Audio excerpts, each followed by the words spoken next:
You can go ahead, Mayor. Okay. Okay, so welcome, we're gonna get started with our regular city council meeting, February 2nd, 2026, starting at 5:30. We'll be starting with a closed session and go into the public session. City clerk, can we do roll call, please? Councilmember Boucher, Present. Councilmember Resendez, Present. Vice Mayor Deanda. Here. And Mayor Stevens. Here. Councilmember Morales is not present. Thank you. Okay, so we're gonna ask the city attorney to read off the closed items, the agenda items for closed sessions. Oh, okay. I was thinking right after that.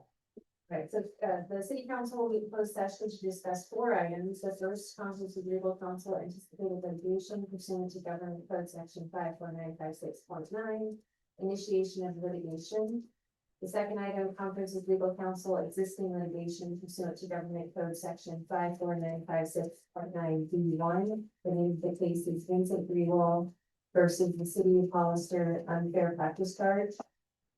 Third item, conference with legal counsel, anticipated litigation pursuant to government code section 54956.9. Significant exposure to litigation, 1 case. And the last one, conference with labor negotiators pursuant to government code section 54957.6. The agency designated representatives are interim city manager Jim Pia and city attorney Jennifer Thompson. The employee organizations are Service Employees International Union, Local 521, Hollister Firefighters Union, Hollister Peace Officer Association, and unrepresented employees. Okay, thank you for that. Excuse me, do we have any public comment on closed sessions? We do not have any public comments for any of the closed session items. Okay, so we're going to go into closed session. So we're going to clear the chambers, and then we will be back with our public portion of the meeting at approximately 6:30.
start this city council meeting.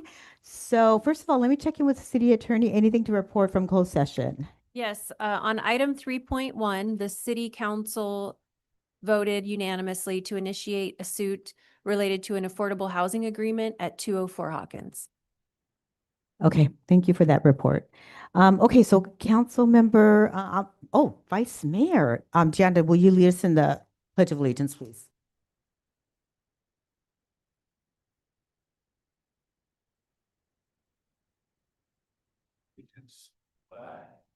United States of America, to the republic for which it stands, one nation, under God, indivisible, with liberty and justice for all.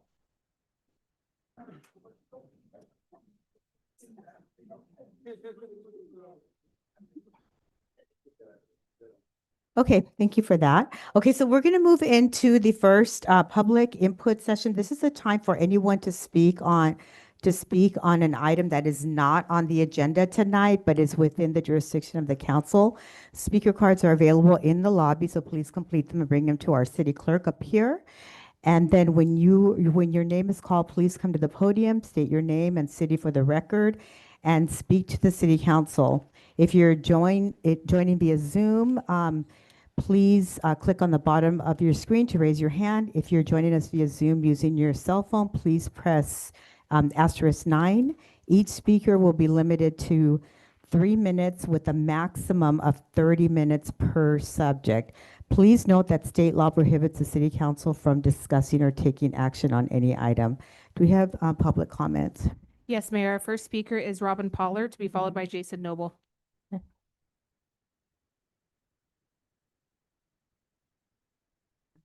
Good evening. My name's Robin Pollard.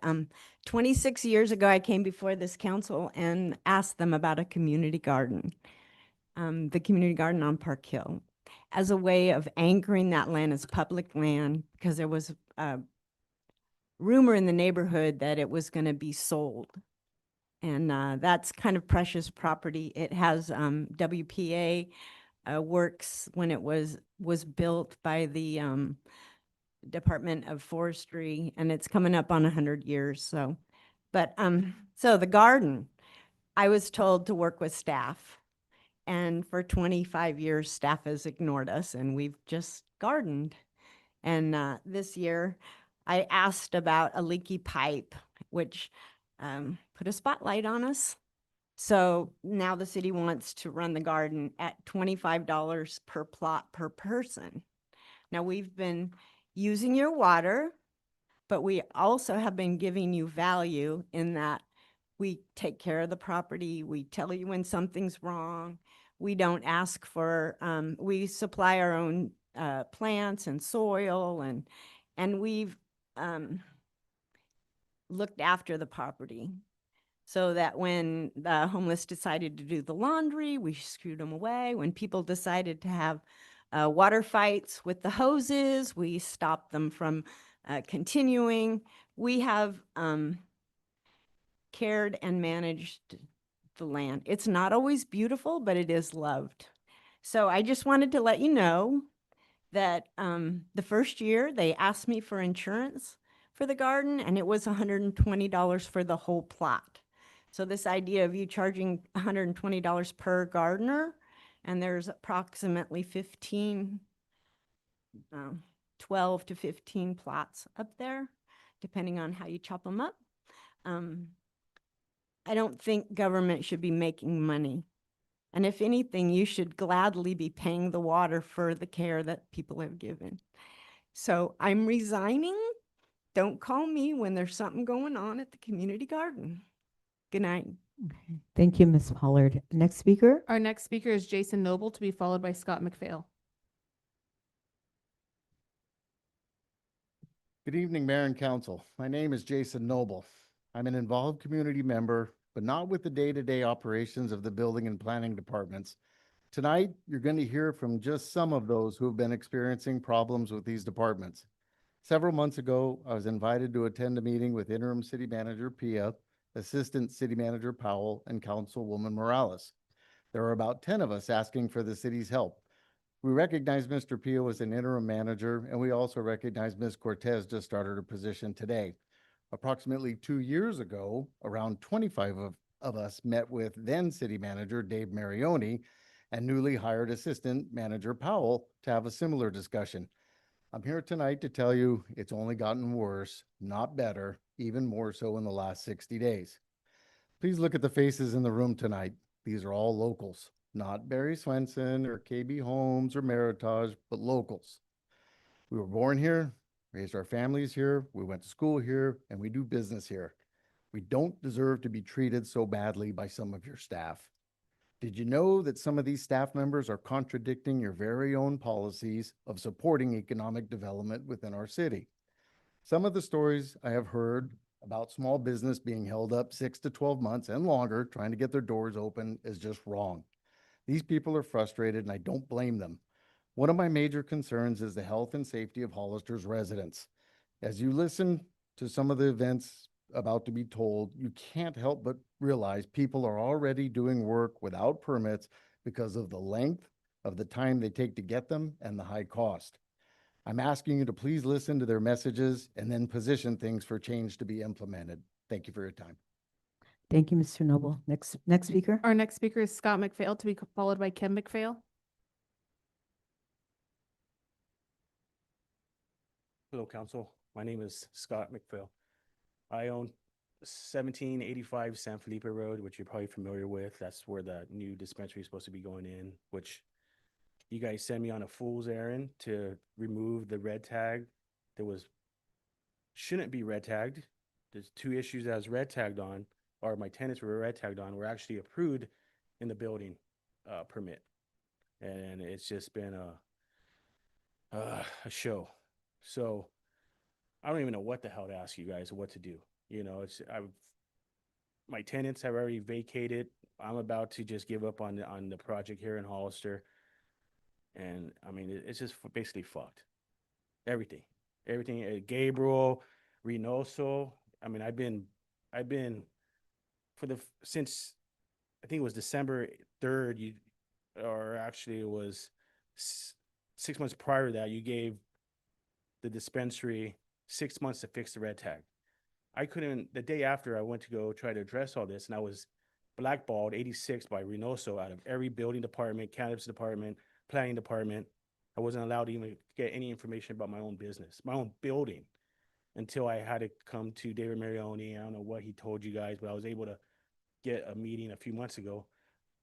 But now that I go and submit my plans, I got to add sidewalks and fire hydrants, hundreds and hundreds of thousands of dollars worth of improvements that we didn't need before, but all of a sudden we need as of, 2 months ago. So again, you guys are fucked. Or whoever's running Gabriel, that DEI hire, you guys got to get rid of that dude. And Conan, he's a liar, and Kona and the police chief, that dude, him and his family have been human smuggling drug traffickers since 1972 when they got into this town. And you guys made him police chief, and he's blackballing my ass because I used to sell his dope. He didn't become a police officer till he was 30 years old. By that time, he ran the dirt for his father and his family criminal business for 30 fucking years. Yes. Everybody knows in this town, and you must know, Pache, you're an old school New Hydra guy, family. You know what's going on. All these transplants don't know nothing. It's a shit show in this fucking town. I just want to say, you guys go fuck yourselves. Thank The thank you, next Mr. speaker is McPhail. Kim McPhail, to be followed by, oh, okay, your name's on the card, so you're not speaking? Okay. The next speaker is Chris Pito, to be followed by Mike Nino. Or Nino, sorry.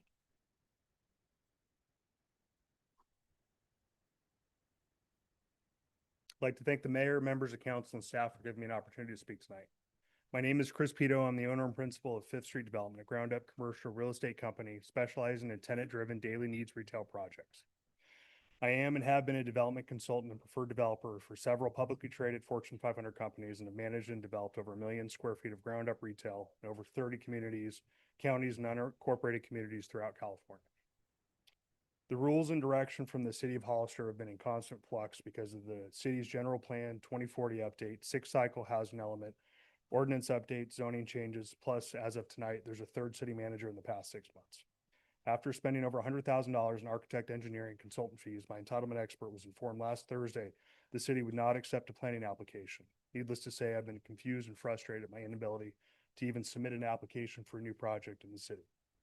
I'm proposing spending millions of dollars invested directly into the community, hiring local trades, improving public improvements, including the 4th Street plan, providing new amenities, increased tax revenue, job creation, and creating synergy in an otherwise underserviced part of your community. But I can't file an application. On July 25th, 2025, I spoke with then City Manager David Marioni regarding the project and was given direction.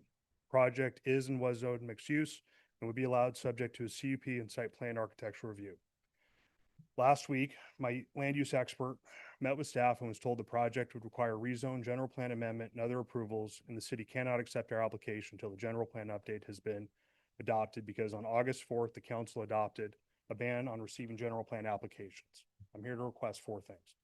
I'm requesting the council temporarily suspend or remove a temporary annexation policy that the council adopted on August 4th. I request our property be removed from the 6th cycle housing element draft that was submitted to HDC in December. I'm requesting the council direct staff to identify areas in the draft general plan that will help facilitate the ability to develop this site with 100% commercial use, and to accept and process our application for CUP site plan review and necessary approvals. And if necessary, I'm requesting the council add any of the above for discussion for next city council meeting so questions could be answered. The housing element seems to be a big concern with the council and with the city. And I'd like the council to know that included in the housing element is a buffer. Currently, the city has a buffer across all 4 income levels of 100.9%. And there isn't a minimum buffer threshold for HTC to approve, but typical buffer is 15 to 30%. Removing our project would reduce it by less than 2%. Removing this from the housing element would be an immaterial change that can be done without resubmission to HCD. Regarding the general plan, we believe the change can be done with a text amendment. It does not require republishing or delay. We would propose changing zoning to neighborhood commercial. Staff cannot make the changes unless directed by council, and staff is concerned that a proposed change would delay the GP from being adopted. We're requesting your action on these matters. Thank you. Thank you. Thank you, sir. Next speaker. The next speaker is Mike Nino, to be followed by Carlos Rivera.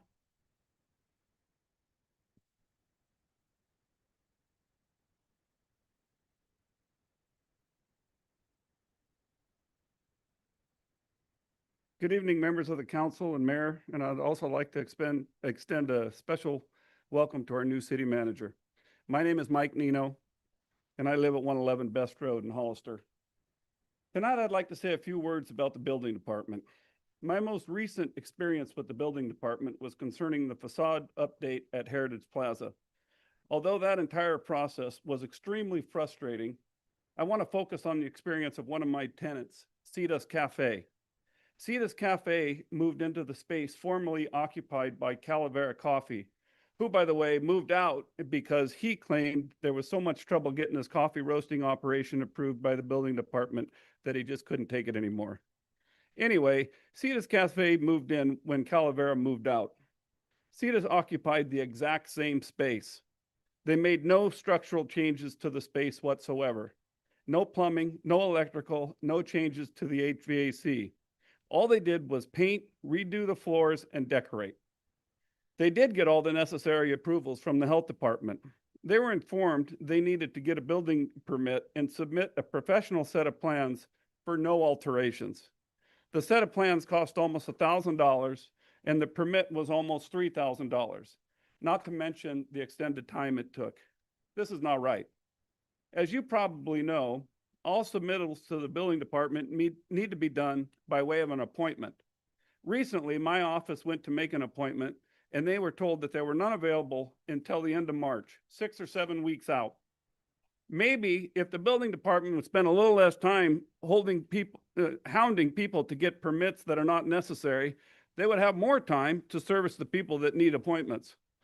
I am currently working on redoing and modernizing a shopping center in King City. The King City Building Department has been so helpful and accommodating to help push this project through. They realize it will be good for the people of King City. The difference in attitude and environment of the two building departments is unbelievable. I honestly don't understand why it has to be so difficult in Hollister. At the end of the day, we all want a better town. I honestly just don't understand why things need to be this difficult. Finally, I believe the whole reason for a building department is to ensure a certain level of safety and efficiency within our structures here in town. I believe everybody would agree to that. Unfortunately, what we have now in Hollister is more and more people are doing things without permits altogether, so they do not have to deal with the punitive nature of the Hollister Building Department. Where's the safety and efficiency in that? I really do hope that you will take these concerns seriously and work to take the necessary steps that will ensure a positive change for the residents of Hollister. I thank you for your time. One more thing. I'd like everybody that's here for this issue to stand up just so that they can thank get you, an Mr. idea of Nito. what we're dealing with here. Okay. Thank you. Thank you, Mr. Nito. Next speaker, please. Our next speaker is Carlos Rivera, to be followed by Graham Mackey.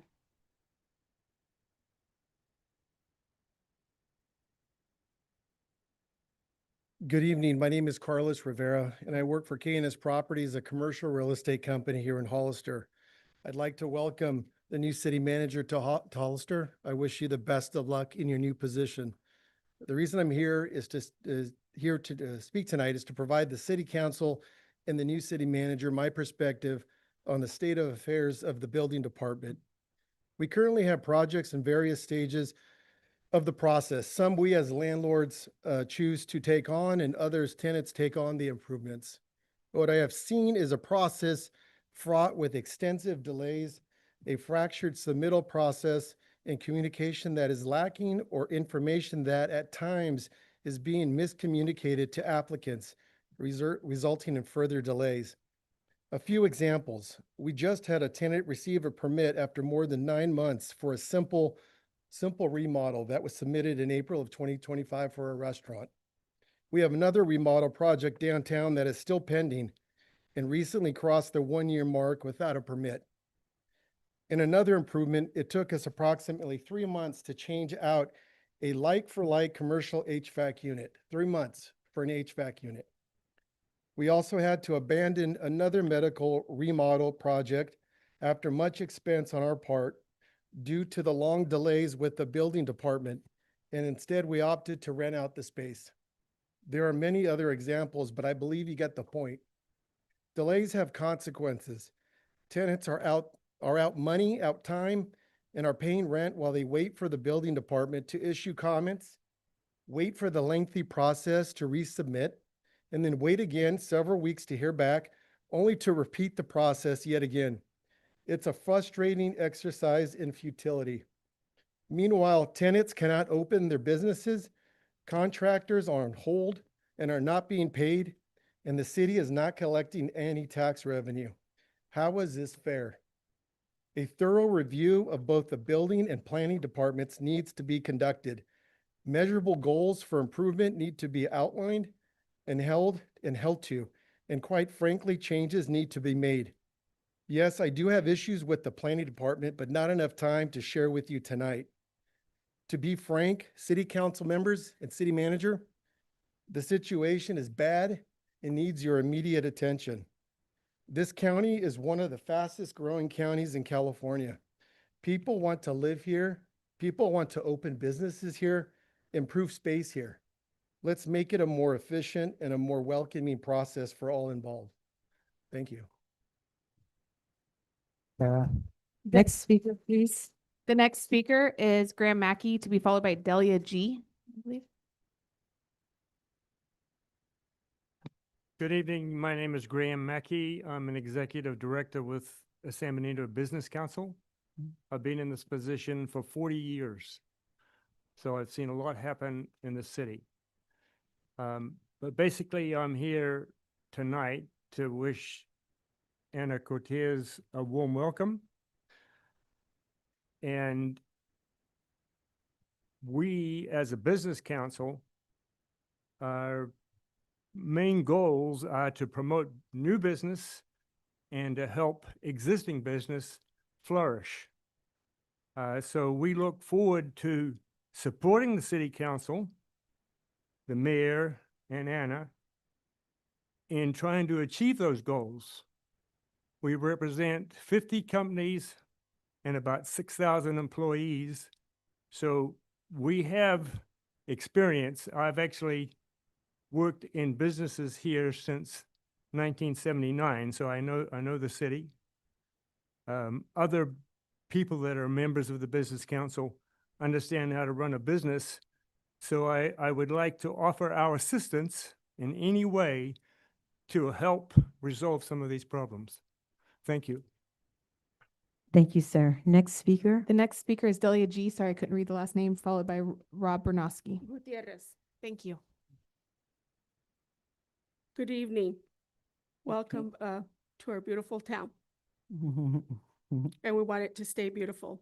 But I don't know, after hearing all these stories, and Rolando, Rudy, Ms. Mayor, you all know who these men are, right? These men have put a lot of sweat and tears into our town and growth, and are all self-employed, born here, raised here. I'm 70, and I've been in Hollister for 70 years. So is my husband.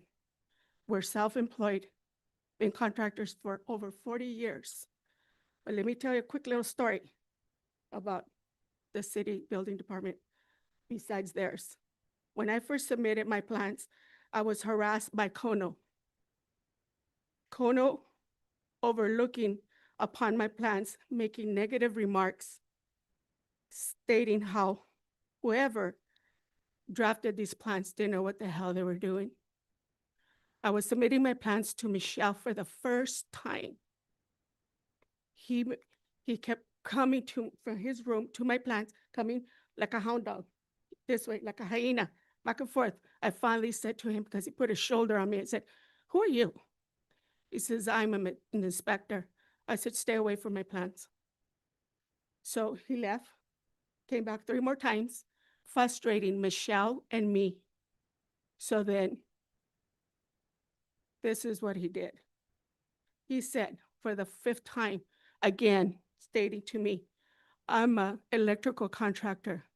I wouldn't do your job for no less than 16,000. Who in the hell did he think he was? He didn't know me. And I replied to him, "I know now you're not from Hollister. For you to make a remark, who did your plans? Your husband doesn't know what he's doing? Should have never said that to me, because I'm a lion out of a cage when it comes to protecting my husband and what we worked for." Okay, so then after that, I went home, told my husband, somebody just dishonored your integrity, Daddy. So he wasn't happy by that. Next morning, he was at the building department, wanted to talk to Kono, and so was I. So the conversation went on. Henry was not happy.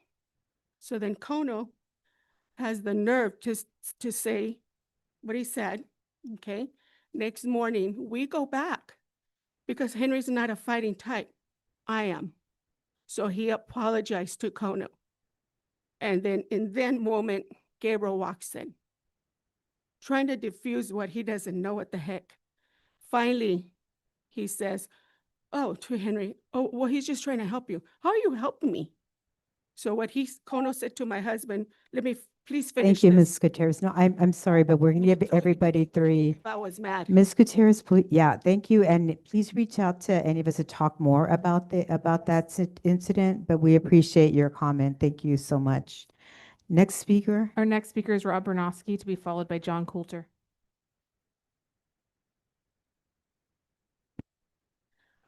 Good evening, Mayor. Good evening. City Council members.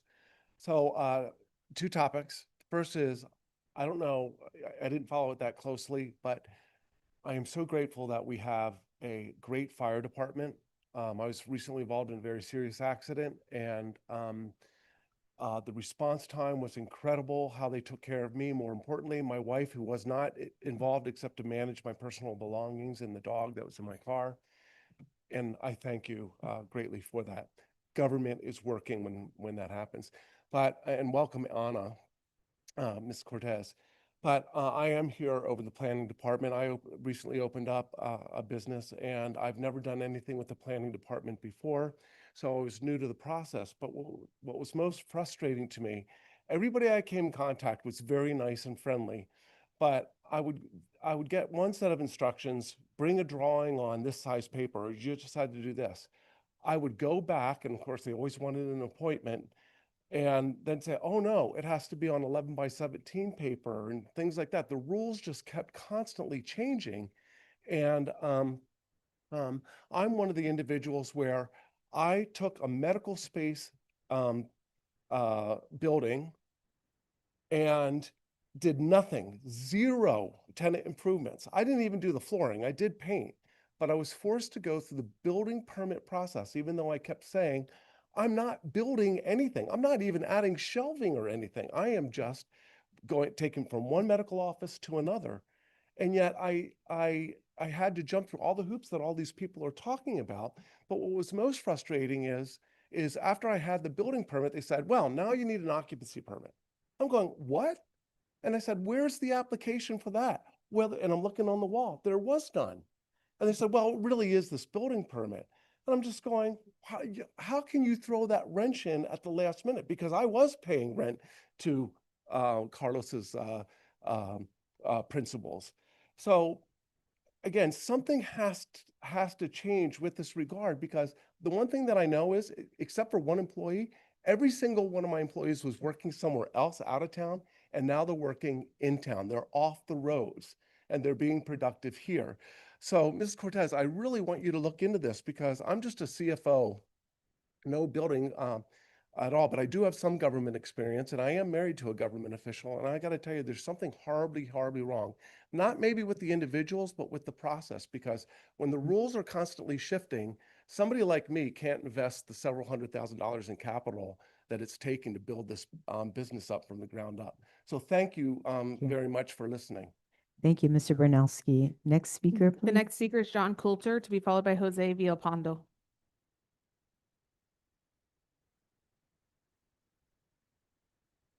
Hi, I've been a designer for 40 years now, and I work with building departments everywhere in a 100-mile radius. I may have drawn your dad's house, in fact. Bobby Pichet, that's your dad? Yeah, I drew his house. So you know how long I've been doing this. Okay. The reason I'm here and everyone else is here is because what we're dealing with is a high level of incompetence. It's incompetence. Okay. No other building department operates this way. You can go in, speak to someone, they'll help you out, and you get stuff that makes sense.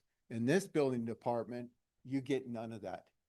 Nowhere else. Like, all these people work with building departments all over the place, and this is the only one that acts this way. Everyone in here is probably afraid of retribution, you know, as am I, to a certain extent. And just it's incompetence. It's incompetence. I mean, they can't even add, you know. So I don't know what to do. We're totally frustrated, you know, and I'm nervous about being up here because I have to deal with the building department. And you know, I had a lot of good stuff to say, but some of these guys already said it. But it's just like they can say, oh, we're just going by the code. We have a process that we have to deal with, and you know, like that. And you guys are unfamiliar with the ins and outs of building departments, right? So, but if you step back and look, why is it not this way anywhere else? Nowhere else is it like this. And look how many people are here over this issue, you know? And it really is from one person. And everyone, we know who it is. It's Gabriel. Okay, I'm going to ask the chamber to wait your turn. If you want to speak, please fill a card. Let's give Mr. Coulter his time. Continue, Mr. Coulter. Okay, well, that's about all I have Okay. to say. Sure. Okay, thank you so much. I appreciate your comment. Next speaker. The next speaker is Jose Villalpando, to be followed by Peter Hernandez. Good evening. Just real quick, I have three little small topics. One of them, I think, is the most important one. It takes 8 months to get a building permit to remodel a home that was burnt. 8 months for these people to be able to get a permit to move back into their home. The homes, I have 2 homes burned in April of this past year, and we barely got permits. Okay, something like that, they should be expedited for these homeowners. Okay, they're out of a home, they don't have money, they have mortgages, now they gotta pay rent. It's ridiculous. 8 months, and when you go to a different county, different city, Monterey, I just went, these homeowners bought their home in November, closed escrow the 27th, and this weekend they should be moving in already, because I remodeled their home in less than 60 days, a complete remodel. And then this city, it takes 8 months just to get our permits. That's ridiculous. Plus, over there, we paid $1,600 for our permits over the counter. Here, it was $16,000 for the permit for a remodel of a home that got burnt. It's not by choice. It happened to these people and they're out of a home. Second topic I have is we have 12 lots on Cushman. Our permits expired. So that we had to go and do new code upgrades for permits. So now I got a bill of $40,000 for reading the plans for the upgrade because our permits expired. Plus I gotta pay for new permits. We have 8 lots. But 6 lots, and 6 lots we have to repay $40,000 for reading the plans, and then for new permit fees again. You know? Then my third project, I've been working on a shopping center, 16 acres, commercial. It's been sitting for 8 years. 8 years of paying taxes and doing everything, engineering fees, and we're still on hold because I do not have a complete general plan what everything is going to go in there. It's impossible. Thank you guys for your time. I appreciate it. Thank you, Have Mr. a good evening. Yolando. Thank you. Next speaker. The next speaker is Peter Hernandez, to be followed by Yolanda Leon.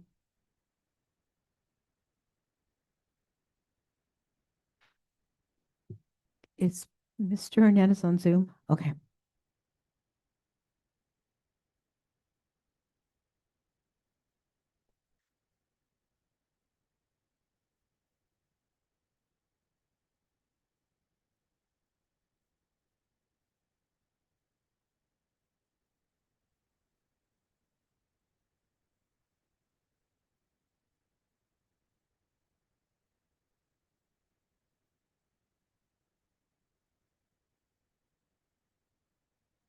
Go ahead, Mr. Hernandez. Okay, sorry, I wasn't sure if you could hear me. Peter Hernandez, San Mateo County resident, former county supervisor, also a current business owner and sitting planning commissioner. I actually firsthand saw it, and I'm actually really grateful for it's an honor to actually serve on this commission because I'm really learning a lot of the nuances as a small business owner, what the breakdown has been. As I've shared prior, you know, as in the meetings that we've had, we've saw right away some of the bureaucracy and the issues. I've actually brought forward 6 recommendations to the planning department, ultimately to be voted on with unanimous approval. As like one recommendation where we actually ultimately bypass the planning department and make a quick appeal process. All that came with roadblocks. Thank you to the city council for considering and ultimately having as it has been mentioned, to have a unified planning commission and city council meeting.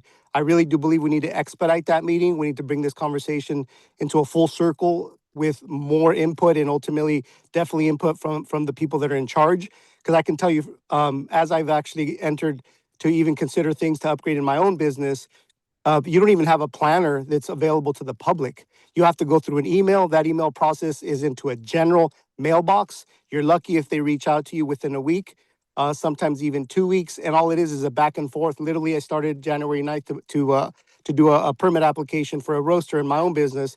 And it's been a month and we're not even really talking because it's all by email.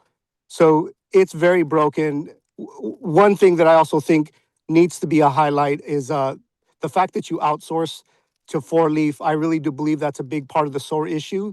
They've added a layer of bureaucracy that's only made things more complicated. Personally, I really believe, one, we need to have that expedite that meeting with the with the city council and the planning commission. And two, there needs to be a complete restructuring of that department by firing first Four Leaf, and second, ultimately to try to change the leadership at the planning department and make sure they're a lot more responsive to the planning commission and ultimately to the city council, as it's our job to represent you, city council. And thank you for your time. Thank you, Mr. Hernandez. The The- next speaker. The next speaker is Yolanda Leon, to be followed by Art Correa.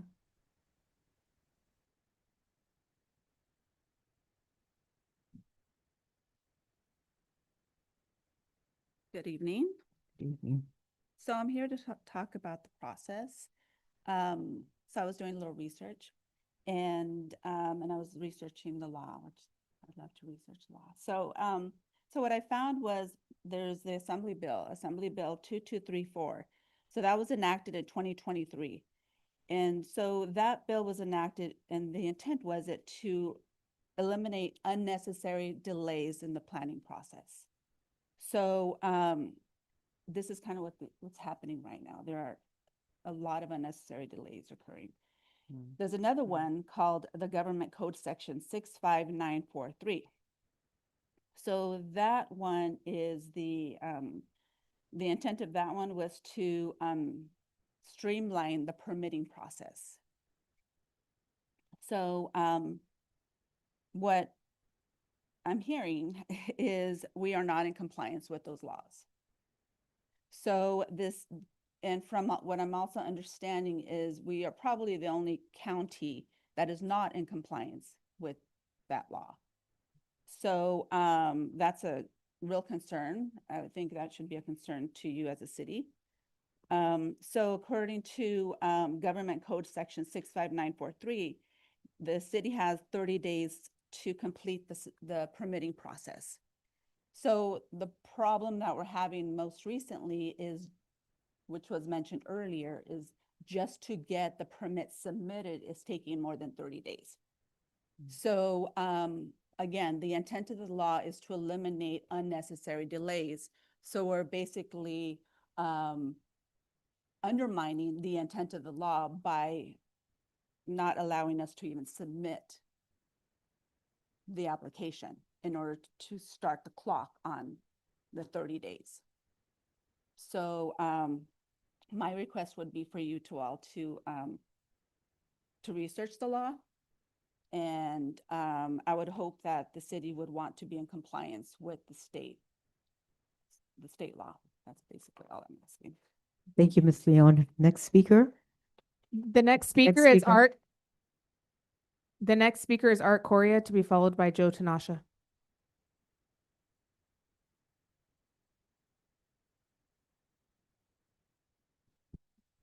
Hi, my name's Art Correa. I'm a local general contractor.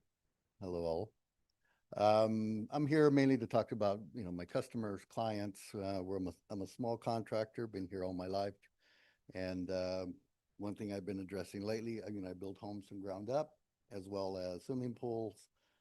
Lately, we do submittal, beginning of January, get a March 23rd submittal date to just take in my project. I do jobs, so we just did one in Morgan Hill that we submitted the end of November, actually December. 2 weeks later, I get a permit issued. We do stuff in Palo Alto. I could walk into the city of Palo Alto, spend 2-3 hours there, and walk out with a permit in my hand. I do stuff in Los Gatos, we do stuff in Montserrano, we do stuff in the city of San Jose, even San Benito County. San Benito County is great. We do a submittal online. It might take a week and a half till they get back to us with the plan check fee. 3 weeks later, 4 weeks later, I have a permit issue. But here, just to get my permit or project submitted, to wait till March, that's just completely unacceptable. I really need you guys to do something to, whether it's bringing in another consult or bringing somebody in. I know we're paying big fees. My last customer for a pool project in this town, they paid $7,984 for a swimming pool permit. A small permit. It was a family of 5. They have a bunch of little kids.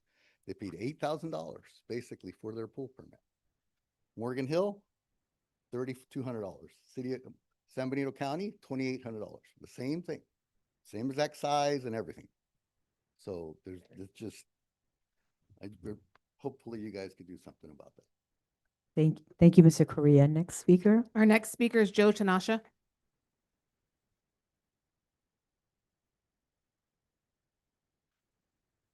Good evening, Joe Tanasha. I'm not a contractor, but I am a citizen and I had to use the planning department more once. There's a fire in 2020 downtown, burned down a couple buildings. We had smoke damage in our building. Had to deal with the planning department just to complete the smoke damage problem. And the problem's been going on forever. In that deal, the building had been retrofitted in '89 for earthquake. Yet I spent over $5,000 having to get structural engineers come in there and look at the walls because I cut a hole 8 by 8 to put an electrical plug in.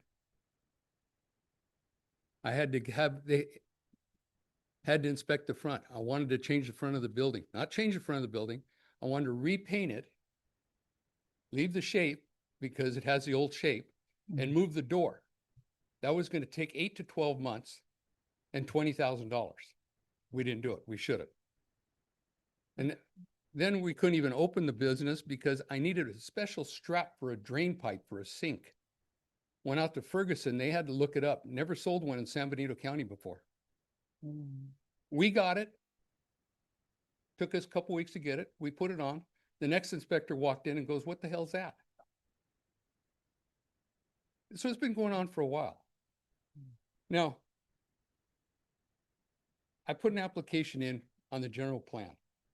There was 4 or 5 of us that put applications in, paid the money.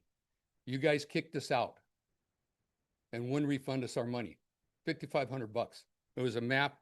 It had neighborhood commercial. It had houses. And you took my money. The planning department admitted at this stand, they never looked at the plans. They never even looked at the plans, but you guys kicked it all out because of some way you wanted to do the general plan. Well, that's fine and dandy. Today, I called the planning department. But better yet, my son was with me. None of my family could believe what the city did. So I had a meeting right here, asked to have a meeting. We sat down there, my wife, my kids, and me, to talk to the planner about the general plan. This is about 5 months ago. She came walking in without a pen or paper or anything else. I said, "Don't you need a notepad to take notes?" "What for?" "I'm an applicant. I'm a citizen. I'm trying to do something." I called the planning department today to try to get a meeting. The lady told me there she can't connect me with the planning department. I'd have to send an email to Hollister Planning. I said, "Do you have a name of who's doing the general plan?" "I know the name." "Oh, I don't have a name. I have no idea. I'm only admin. We just answer the phone here and take notes." What the hell are you guys running?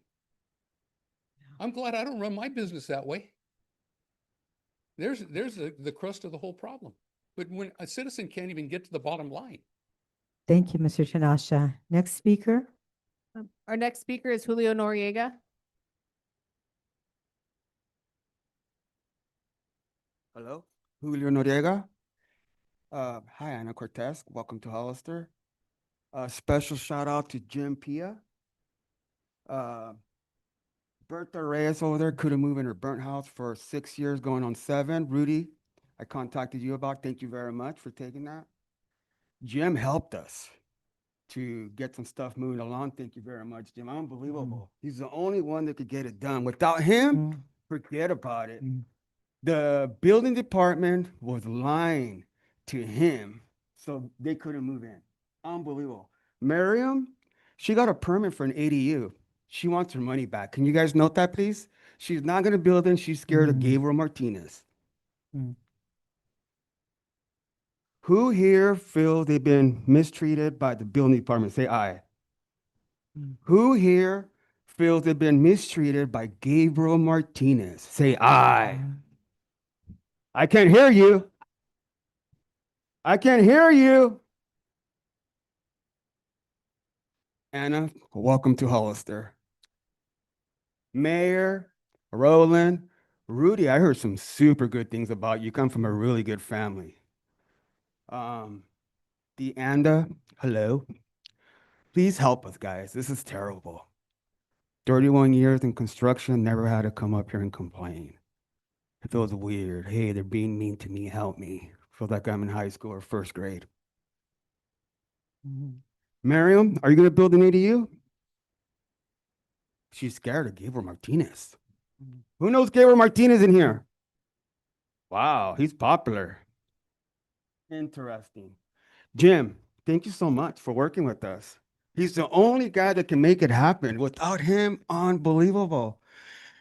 I'm the 5th contractor on the Canal Alley house, and we're barely gonna get a meter release. We don't even have a permit yet. 6 months don't have a permit. They won't let me do anything. But Jim Pia helped us. Thank you, buddy. I owe you. Can I take you to lunch? I still have 45 seconds. Anna, welcome to Hollister. You're gonna love it here. This is a super great town right now. It's out of control. Hey, a business sold across the street from Munzer's for $375. 2 commercials, 2 studios on top, because the value has gone through the floor. The guy has post-traumatic stress. He just wanted to get out of here. He's traumatized. The building should have sold for 1.2. It sold for 370. I could have bought it. I didn't know. Unbelievable. Who would pay 375 for that right now? Delia, you would? Cash? Cash, huh? Or Bitcoin? Would you pay in Bitcoin? Okay. Thank you, Mr. Thank you, guys. Noriega. Thank you. Next speaker. The next Next speaker is Bertha Reyes.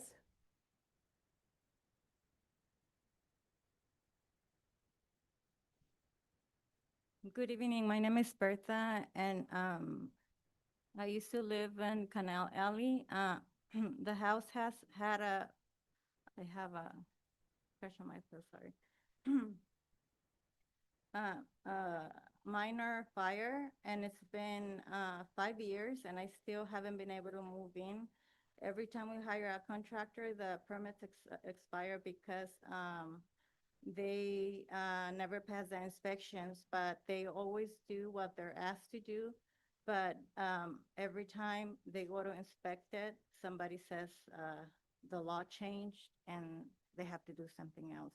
It was just a partial minor fire, and they made us remodel the whole house. And we still haven't been able to move in. So far, the most helpful person been Julio. And I think that's all I have to say. And yes, all his crew, yes. But I speak directly to Julio. And I feel that 5 years is enough time, more than enough. And we already want to move into our house. Thank you for your time. Thank you, Ms. Reyes. Next speaker. Those are all the speaker cards that I have. Okay, thank you all so much. I appreciate all of the comments. We really, really, really do appreciate it from the bottom of our heart. It is. Is it, was One it for more. Okay, we have one last. Go ahead and take the podium, sir. Alfred Valenzuela? Hello, I just got off Hi. work. I'm tired. Okay, so I got a Sorry little bit about of time. All right.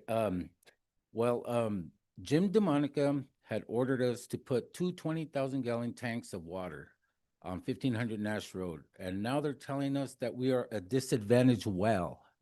Well, back in 1973, Nellie Pache told my father never to make it a labor camp because we were going to have problems later down the road. And now we're having problems down the road. So my water is supposed to hook up with the city now. We're supposed to hook up, and you guys are supposed to give me good water, right? Well, we're not a disadvantaged well. We have great water. 2 months after my father died in 91, Berkeley was they were overlooking the water, the districts over here. And now it's the Lower Ragsdale area in Monterey that's doing it. So they told us never to bring the water above ground or else you're going to contaminate the water. Well, here we are, like 45 years later, because I want to tell you that Paxton and David Pipple, they've been in control of my dad's water, in other words. I want to just let you know, I'm skipping around, I'm in a rush, you know. I got a couple No things I worries. gotta say. So anyways, David Pipel and Tobias. Tobias was my dad's attorney with Paxton, right?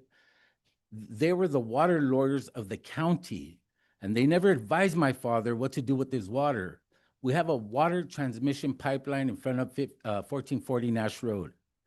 And it said, okay, let me tell you, I snagged the papers from Paxton. Okay, I took the papers out of his hands and I told him, why haven't you given me this?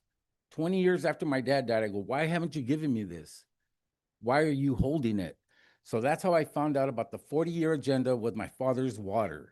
This is a big deal, you know, and now they're telling us that my water's a disadvantage well. Mark Cuban is supposedly working with you guys about my water, and he's saying that the last city council agreed. Now this city council disagrees. This is what Mark Cuban told me, the one that's ahead of the water project right now. Supposedly we're gonna hook up, but this hookup happened a long time ago. This happened in 2014, 15, something like that, when they started the West Hills project. When they started that West Hills project, they brought the water line down through front of my property, hooked up, put two 20,000-gallon tanks. Now, that's just enormous for my labor camp. They said it was reserve water tanks for fire sprinklers. We have fire sprinklers in my homes, and they're existing homes. They've been there forever.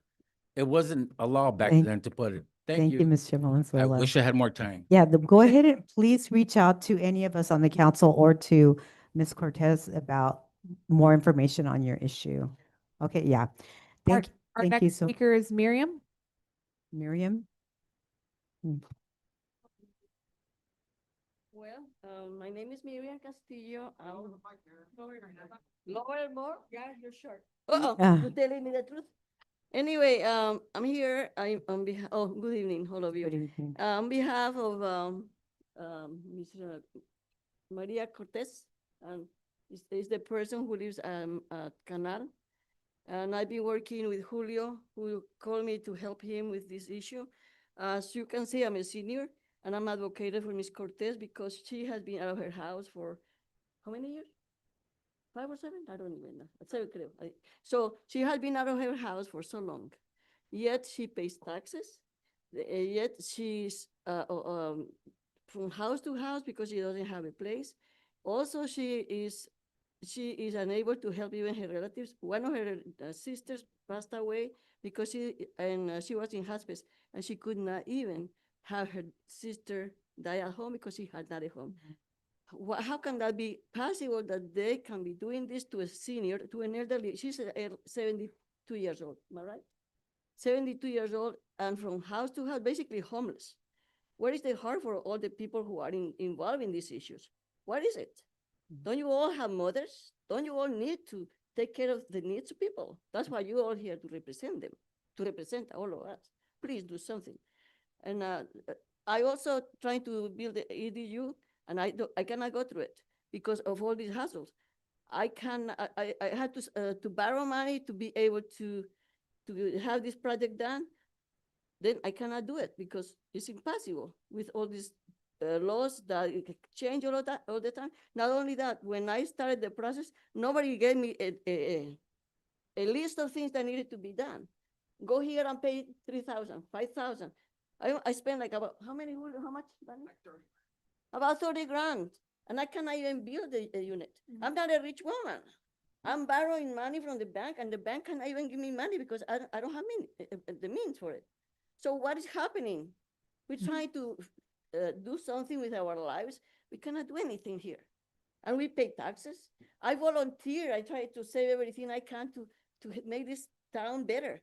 Everybody who knows me, I'm always volunteering everywhere. And what is it? Will you please do something to help these people in this town? Everybody is here complaining, and nobody listens. And I know the mayor, and I know Priscilla and Roland. And hopefully, Mr.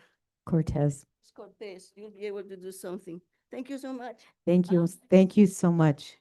But thank Robert. Because of his report that he did, this issue to the canal was taken into consideration. Otherwise, another 7 years. Thank you. Thank you. Thank you for your comment. Any other speakers? Those are Okay. all the speakers. Okay, great. Thank you all so much for speaking. Okay, so Ms. Anna, welcome to Hollister. This is our city. They get super involved. We really appreciate all the comments. Yeah, we are listening. Thank you so much for all your comments. So we're going to move on with the next agenda item. So we're going to the consent agenda. Do any members of the council have any brief questions or comments on items from the consent agenda? I just have. Okay, let's one. let's give a little bit of time for people to gather outside the chamber.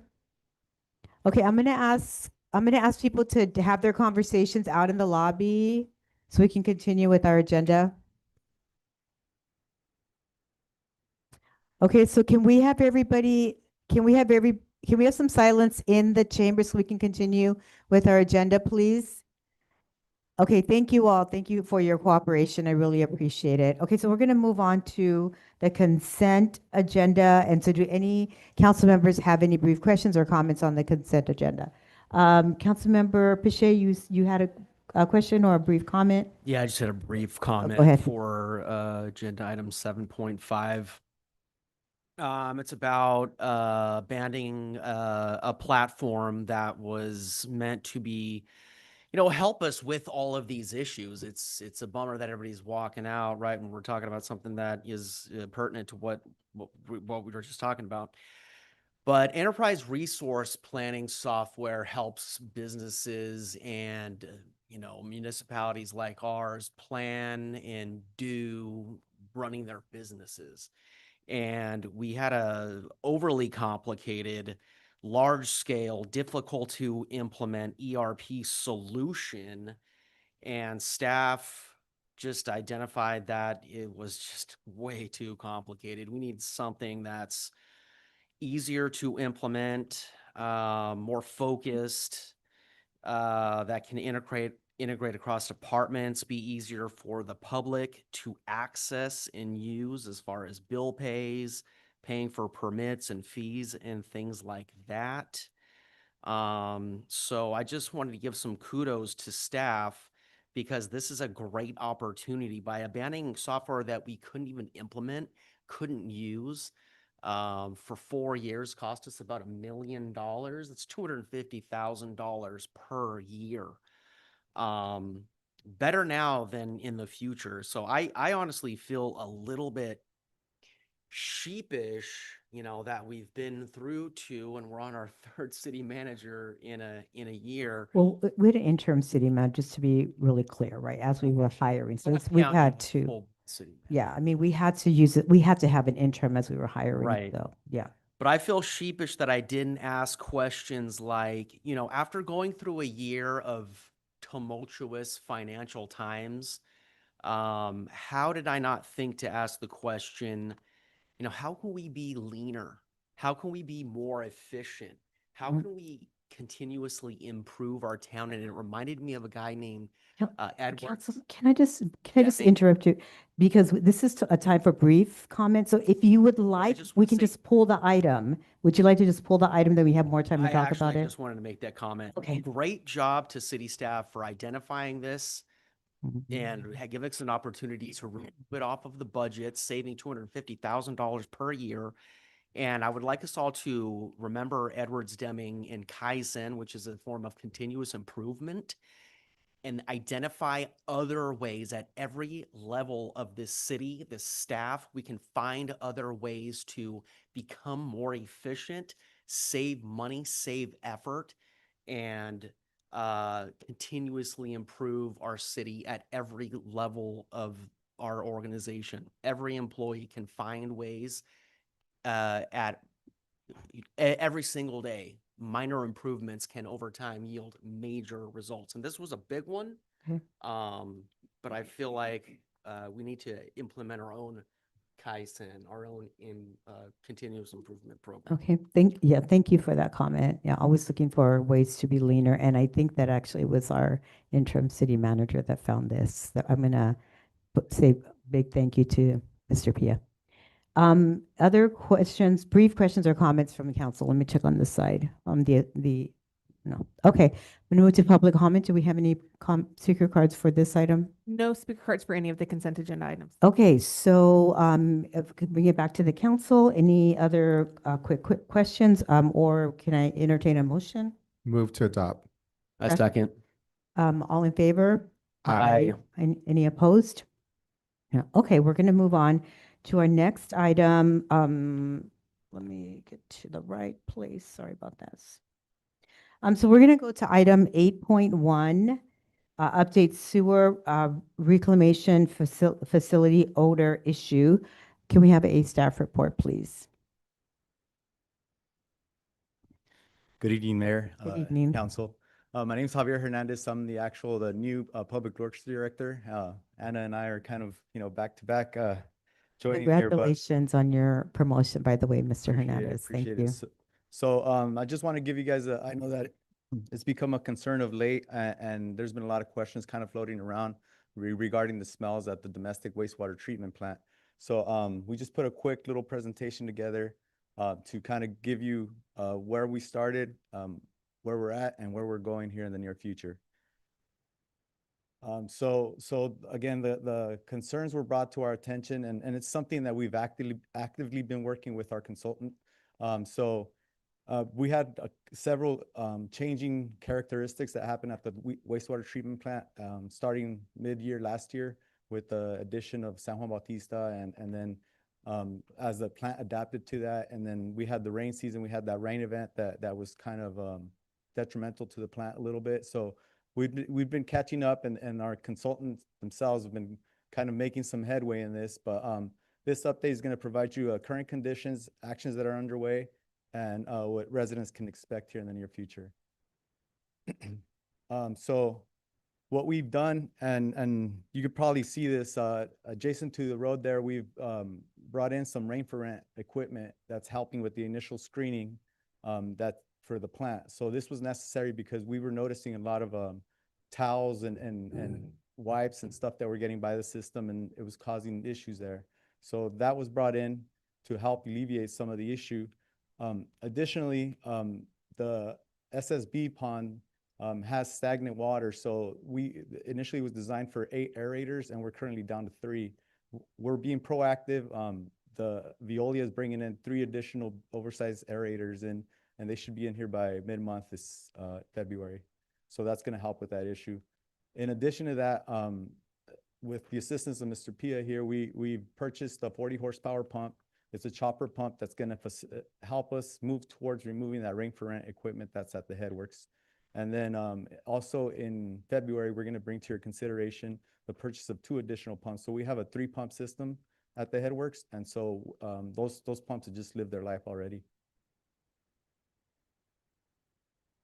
So what we can expect, right? So as you can tell, there's already odors. They're pretty dominant. If you get the closer you get to the plant, depending on the winds, how it's shifting. But as we first introduced these aerators, they are going to be stirring up the pond a little bit. So we are going to get more prevalent odors coming out for a couple weeks there. So till it stabilizes, we're going to introduce enzymes. And with these new aerators that are coming in, they're temporary aerators because we have ordered the replacement for the permanent ones. Those should be getting here in March. So in the meanwhile, what we're going to do is try to be transparent. Well, not try, we will be transparent, doing posts through social media. Again, if we're asked to come back and give you guys an update at council, we'd be glad to do that as well. But that's kind of our approach to getting this issue resolved. Again, we've been reassured that this doesn't have a public safety concern. They are unfortunate odors there, but it's not it really doesn't do anything other than cause a nuisance for the general public. And again, in short, what we're going to be doing is just replacing the aerators supplementing with the first initial aerators. Then we're gonna come back with the longer approach with full replacement of the entire aerators. The pumps will be in place, the rain for rent equipment will be in place, and we'll move towards reestablishing full control of that plant. And now that's kind of the update. I'll be glad to answer any questions if you have any. Okay, thank you, Mr. Hernandez. We have any questions from the, go ahead, Councilmember Resendez. Thank you and welcome and congratulations. Also, thank you for meeting with me on such short notice. So this has been an issue for quite a while. I appreciate how transparent you've been about like where we are with everything. I don't think that's ever happened, I'll be honest, in my time being here. So I feel like I have a pretty better understanding of what's going on there now because of you meeting with me, sharing with me all this information, and I feel pretty optimistic. The last time it was brought up, though, this is the one thing that always concerns me, sir, is that there's always this narrative from staff. I've heard it up here. I heard it from the council. There's no public health, safety, or concerns. What I would like to do, and I've asked for this before, is that we need some reassurance. Like somebody coming up here and just telling me there's no public health safety concerns or whatever is just not good enough for me. I'll be honest, because there's people on the west side of Hollister that are marginalized population that have had homes, Habitat for Humanity homes built right next to the sewer. That to me is very concerning. I think it's environmental racism, to be honest with you. And those people are not here tonight because nobody is out there helping organize them and get them here. And when they did come before, it fell on deaf ears. I'll say from the council that was up here and from the staff. So you're new to the job. There's a new council up here. I understand what you're telling me, but what more can we do? Like, what more can we do? We said we were going to rope in the county environmental health. That never, I don't know if it did happen. It wasn't shown to us, to the public, that it happened, right? Did we test the water out there? It's next to a river. I know what you're telling me where the smell is coming from, but there are other issues out there, right? Right. There's issues with the tomato factory during the summer. There was also a sewer line that was found to be broken in the middle of the road there. I just don't feel like, not just with this issue, I understand where you're coming from and it makes sense to me, but I just don't feel like we've ever done enough to ensure that there really is no environmental hazards out there for the people of the west side of Hollister, who are typically a marginalized group of people in this community. So welcome. I think you have your work cut out for you. I appreciate how honest and transparent you've been, but please come back. Not just please, like you guys have to come back and you have to give us some reinsurance and we have to have a plan. And you're going to have to educate people because it's not just an inconvenience, but the people that live in Richmark, they don't have to smell it, right? And these people that live on the west side of Hollister can't even open their doors or they're smelling it in their water. And it's not just the west side anymore. Like I work all the way behind Lucky's and that was the day where I'm just like, what is going on? And again, you guys were so gracious to address my concerns and help educate me. But we need to get information out to the public and we have to ensure without a doubt. I don't want to just hear a staff member come up here and tell me that. No offense to you, sir, and you weren't here, like I said, but that's just not good enough for the people of Hollister. We have to do more. We have to find out if there's a leak out there. We should do soil samples. We should do water samples. We have to ensure that the people really are not at risk. And that falls upon us. That falls upon staff and it falls upon the council up here because this happens throughout the country, throughout the world, where marginalized populations are faced with these type of issues. And they get ignored sometimes. They get ignored by systems that ignore them, so to speak. Okay. Thank you so much. Appreciate it. Thank you, Councilmember Resendez. Any other comments from a council member? Do we, Shay? can I speak after public? Yes, you can. So I have a few questions and comments. So actions underway. So you said the aerators, you said there's some repairs that are going on with some of the equipment that seems to have malfunctioned. So is there anything else that needs to get done? Those are the two big things that I heard from your presentations. Is there anything else that needs to get done in order to stop the smell? So those two items I mentioned there are directly going to address or assist in addressing the smell concerns. We are currently going through a master plan design upgrade. So we've just gotten started with that. We have a consultant, Wallace Group, that's going to be assisting us with that. The plant is 20 years old, and there is some infrastructure that could use some updating. Technology's advanced a lot in 20 years. So we're looking at not only repairing what's there, but programming it so it's cost efficient and we can work towards getting an improved plant. Okay, yeah. So the master plan upgrade, so do you have a timeline for that? Yes, well, with right now, our focus is really the remediation of the smells, but Right. we're doing this in parallel. So we're hoping to have this update complete by the end of this calendar year. The plan, Right. not implementation of the plan, but the plan. Correct. Okay, so any way to expedite that so that so that we see something before the end of the year? Well, there's certain items that have already been identified. So we are going to come at your budget to request permission to proceed with a couple CIPs that are directly going to impact the plant. Okay, so I think that this suggestion by Councilmember Resendez about coming and giving updates, I think if you will include progress on this master plan, and my ask for you is to just do everything in your power, and I'm gonna look to Ms. Cortez as well for your assistance to like speed that up. So that, I mean, I think the master plan will give, I think, an idea of what it is that we're looking for to do any upgrades.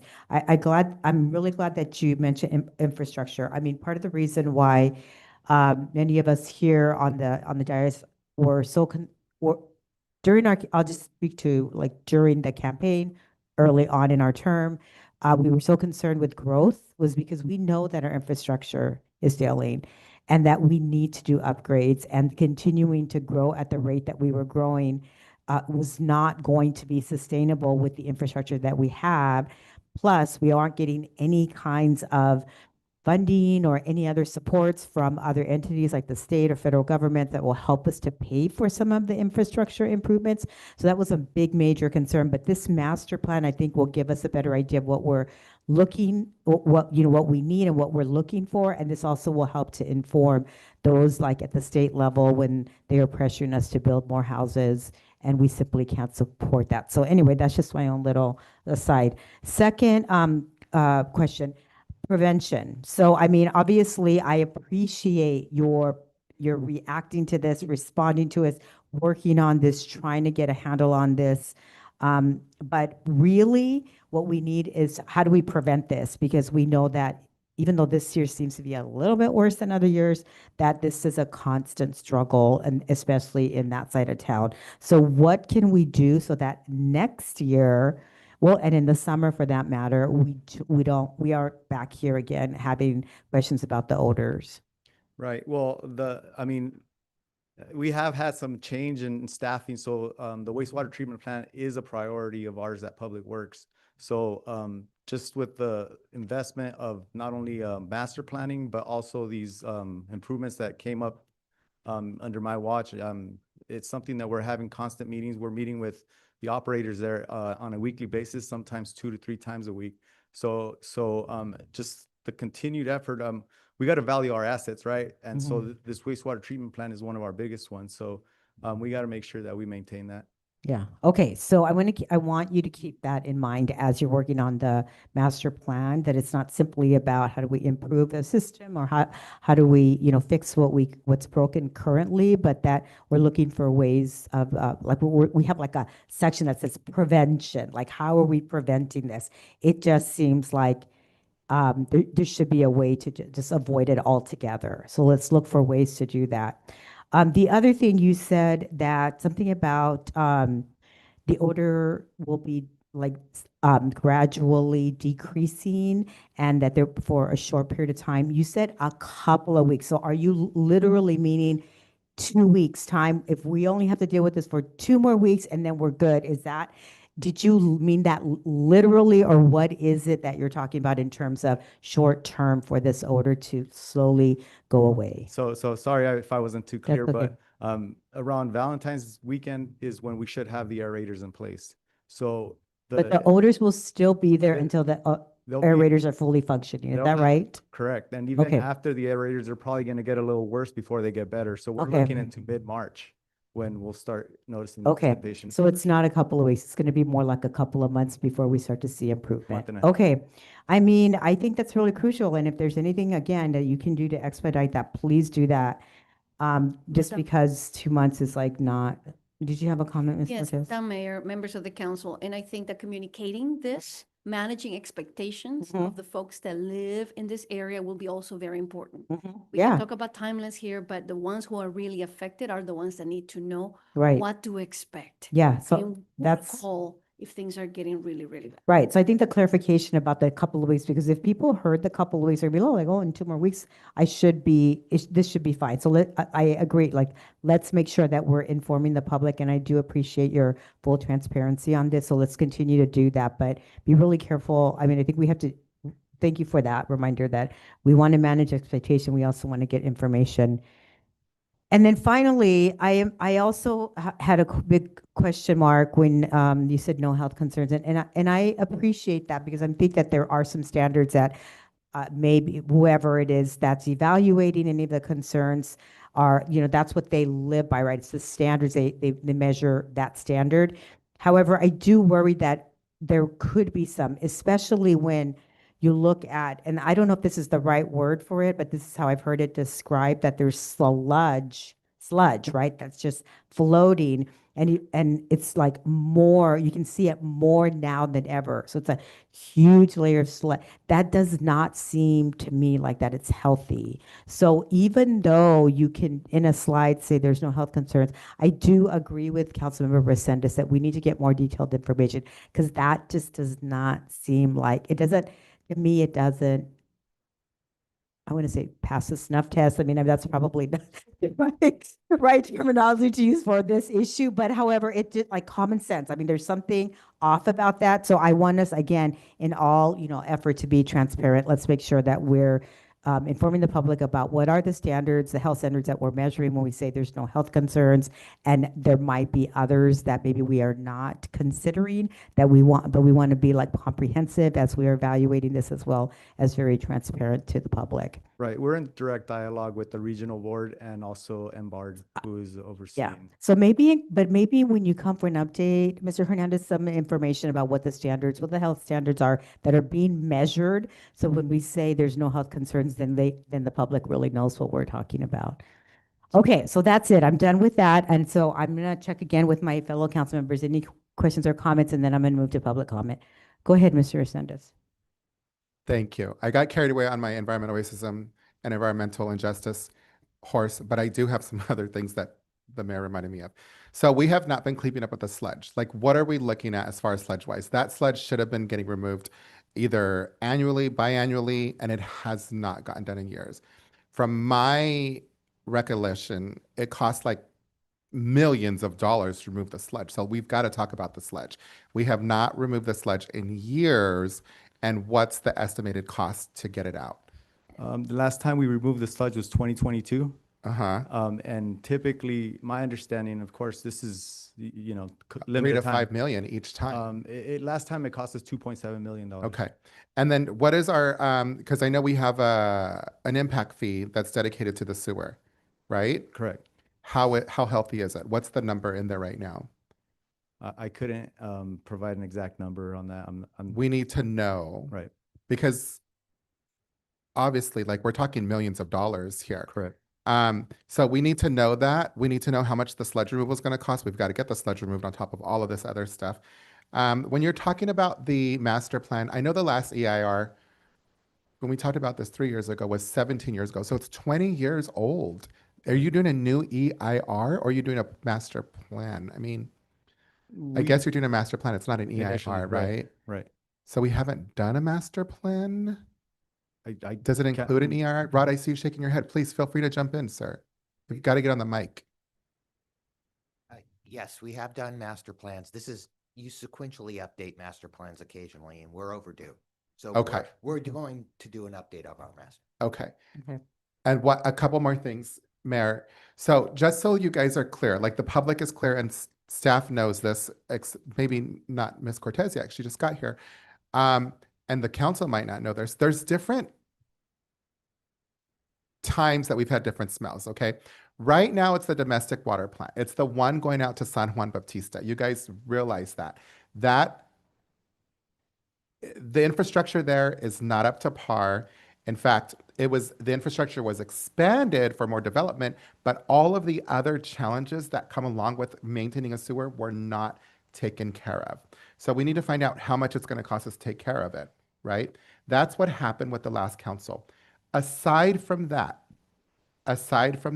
there was a break in the road going right across where where the new roundabout is over there. There was a leak. We found a leak there, and there was, in my opinion, we were not ever given this information.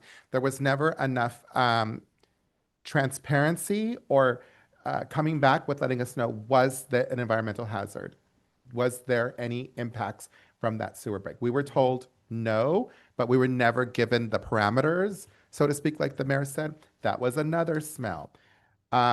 Also, on going down Graff Road, because of that hill, that slope, it pulls there. It pulls there and it causes a really bad odor. So there was money, I believe. There was a plan to improve that. There was infrastructure that was put in place that was going to go in people's backyards and put all that stuff in place. That's important for you guys to know and to follow up on. The third thing is the tomato season. That's the one that we get every year. Ms. Cortez, you're going to have to get right on that. Every year, the tomato factory does their season during the summer. They use our old sewer ponds, which is by the animal shelter. We are contracted with the tomato factory to do that. And if we don't stay on top of it, it can get really, really bad every summer, and we get lots of complaints. So I wanted to spell this out for you guys because the public needs to know, you guys need to know, and I spent a lot of time learning about this. And last year, for the first time ever, the tomatoes did not smell as bad as they've always smelled. There were some problems along the way, but we would call Mr. Marioni. He would work with staff and he would work with the factory. You've got to work with the factory because they're contracted with Sunny Slope Water District, and they put us in a real bad funk one time. It was really bad, really, really bad. So you've got to work directly with the tomato factory, follow the contract. So there's different parts of our infrastructure that are not being maintained. I'm just trying to educate, answer questions, and this is what I know. I could be wrong on some of these things. Yeah. Please feel free to answer the questions or correct me if I'm wrong. Thank you. Okay. Okay, so I'm going to move to public comment, and then we'll come back for final questions and comments. Is that okay? Okay. Okay, let's go to public comment on this item. Thank you. Yes, we have one speaker, Joe Tanasha.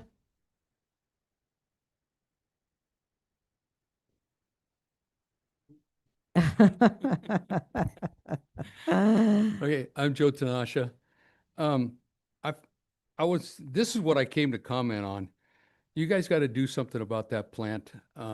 We can't even use the reclaimed water. And that is bad for the last couple of years. I can't use the water because it doesn't test. It won't pass the test, and we test the water monthly. And I believe the water district does too. So you got a problem. When I'm trying to figure out a problem, number one, I want to know when the problem started. Number two, I want to know why I didn't have a problem before. And number three, why are we having a problem now?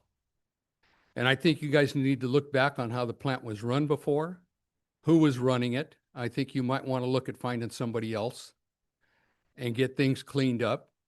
That plant was built with being able to upgrade it to, I believe, somewhere around 9 million gallons. And I think it's only running about 3 million right now. It was running more than that a couple years ago, maybe 4.5. The busiest days are Saturday and Sunday. when everybody's in town. So I know upgrades have been done since then, you know, in the last 10 years to upgrade it. And I think it's been upgraded to where it's supposed to be able to do 6 or 7 mil. I don't know for sure, but these are questions you need to ask. But, you know, what's your sewer reserve and replacement account have? And what's your infrastructure money that you've been putting aside? You should have been putting aside money for the last 20 years, every year, putting money aside to pay for things. And if you haven't, you guys need to start figuring out how to have reserve accounts to pay for things, because you're collecting a lot of money and it doesn't happen. But my biggest concern is I need to use that water. I want to use that water. I can't use that water. And we've had a couple instances where people almost lost their crops out there in the field because coming out of the plant. And a lot of it is on operations. So that's just my 2 cents. Thank you. Thank you, Mr. Tanasha. Any other speakers on this item? Those are all the speakers. Okay, so I'm going to bring back to the council for final comments or questions. Councilmember Resendez. Yep. I forgot to mention that the speaker is completely right. They cannot even use the water that's coming out of there. Why? My guess, sludge.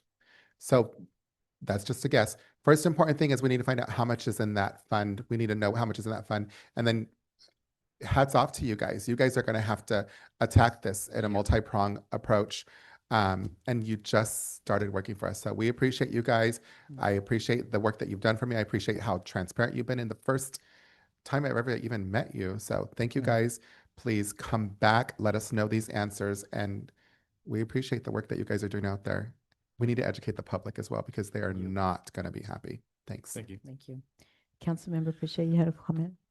And I've just got a comment, maybe a question at the end if I can think of it. It's, man, I've been out there about a year ago when we all basically got elected, and I stood right above the ponds and it didn't even smell. So there are times when that plant is operating.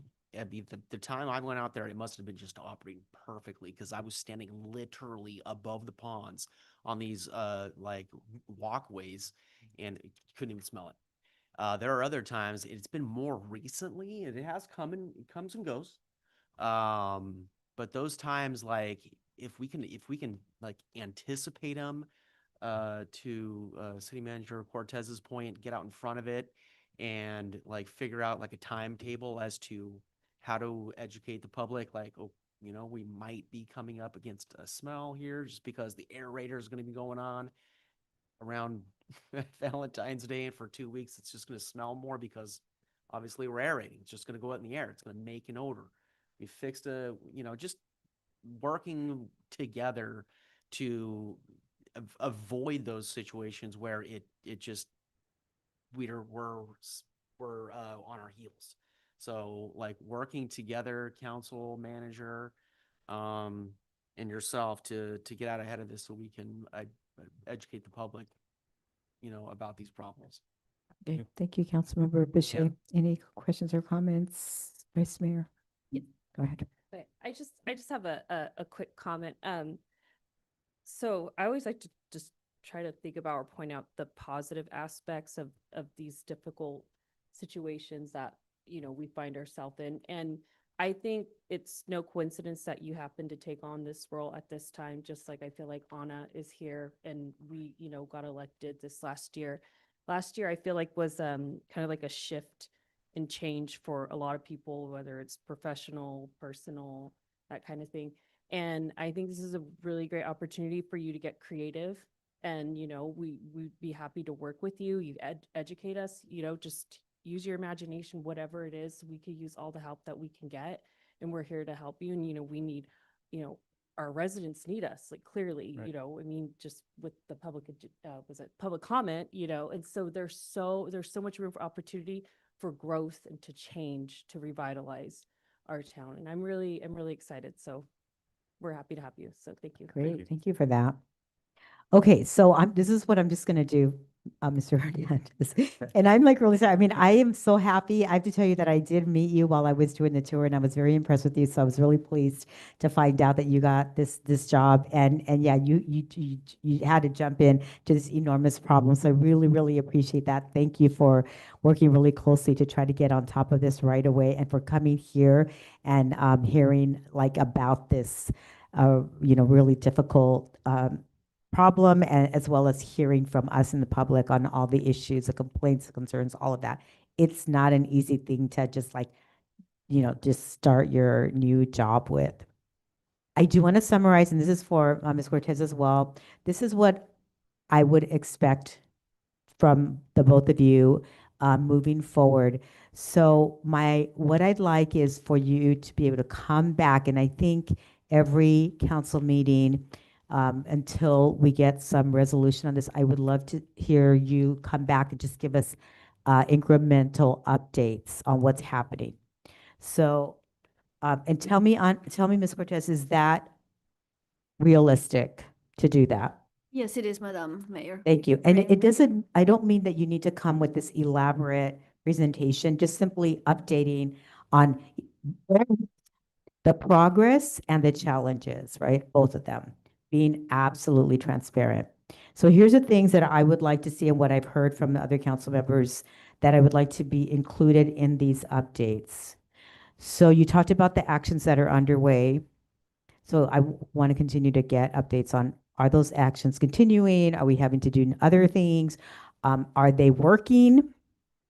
Also, obviously some updates on how the odor is, like we'll hear about it, we'll go by there, we'll know, but also just from your perspective, like, are we experiencing what we expect? So today you said it's probably going to get a little worse if we just like think about that. It'll get worse, so we're going to go like up, like if we're looking at a chart, it goes up and then it's going to get better. So I'd like to just hear from you from a like more of a technical side, where we're at in that curve.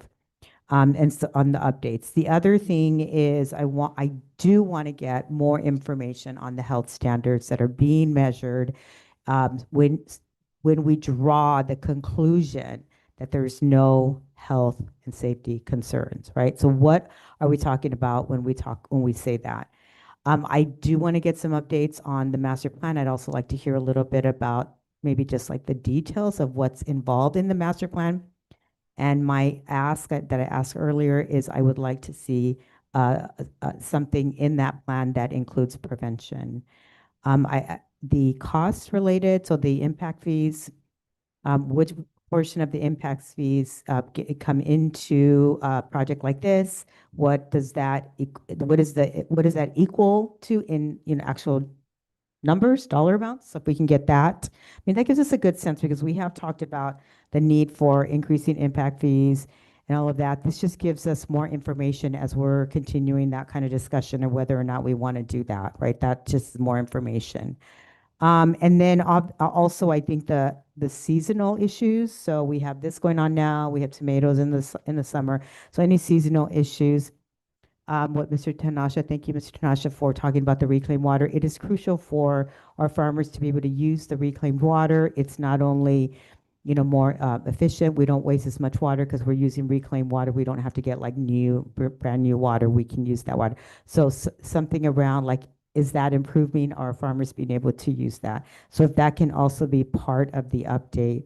And then I think that's what the summary. So I would like to, I know that's a lot. I know it's a long list. So I do want to ask that you let us know when you do your next update, whether or not you still need more time on any of those issues, because it is a lot. I acknowledge that, but I do appreciate you coming and talking to us and being willing to give us frequent updates until this problem gets resolved. And then I think in the long term, like once we deal with this immediate issue, long term, maybe we'll have like, quarterly updates or something like that. But for the meantime, I do think we need every city council meeting an update on progress, but more importantly, challenges, because I think it is important not only for us to know, but also for the public to know what the challenges are. This is not an easy problem to fix. So that it's important that we're super, super transparent about that, including the cost. Okay? Okay, final comment, Councilmember Final comment. Resendez. Thank you. Just as a reminder, we do not direct staff, so feel free to chime in here. We are asking for these things, but we do not direct staff. We're asking Anna to work with staff so that she can figure out what's realistic, right? We don't want to put anybody into panic mode. Well, Am I right Anna about is that, staff. City Attorney? Yeah. Okay, so this is our wish list. We're gonna leave it to you all to tackle it and come Yeah. back to us, because we do not Okay. direct staff. Yeah, well, and obviously, this was for Anna, right? Yeah, of course. But more importantly, I would like information, like if you are unable to provide certain kind of information that we're asking for, the why about that would be good. Go ahead, Councilmember Piche. Okay, because I was trying to keep up with all of your asks. I was thinking you might have to rewatch this video just to get them all down. Oh, she was doing great. Yeah. So I just wanted, because I might have missed it, I just wanted to. So Joe Tanasha had mentioned that they can't use the water because it doesn't test. Right. I'm wondering, to get out ahead of this thing, can we do whatever? Like, who's doing the testing? What test do they run? And what would make it their determination that it doesn't test or it's not testing out? Can we do that test that they're doing? And let the farming community know, like, hey, the water is testing now. You can go ahead and turn your spigot on to water with that water now. If you would allow me, so council member, I mean, clearly we have to look into the public health implications of the situation. And you're right. The truth is we don't have necessarily the authority to guarantee that there are no public health issues. We need to bring those who do. And so I will make this issue part of my regular report to you at the council meeting. That's how we will address it. Obviously, I will be speaking to the appropriate members of staff to make sure that I am informed and educated in the topic so that I can share that with you. Yeah. It is important for us to identify a partner that can provide scientific data that proves that in fact we have nothing to worry about. So, we trust, but we'll verify. Yeah, yeah. Thank you. That's exactly what we would like, right? Because we do need to have that information. Okay, thank you, Mr. Hernandez. Appreciate it. I look forward to seeing you at our meetings. I think it's good for us to get to know you better as well. So thank you so much and I look forward to your updates. But please let us know as you hit any roadblocks, any challenges. That's super important for us to know and for the public as well. Okay, thank you, Mr. Hernandez. Okay, we're going to move on. 8.2, a resolution approving an agreement with Kimberly Horn for the development of a safety action plan and grant administration for the Safe Streets for All grant. Okay, it's SS4A grant. It's a mouthful. Okay, can we get a staff report, please? Hi, good evening. Hello, Mayor. Hello, Council, and welcome. My name is Cassandra Orozco, and I'm a management analyst for the Public Works Department. So I'm here today to discuss the Safe Streets for All.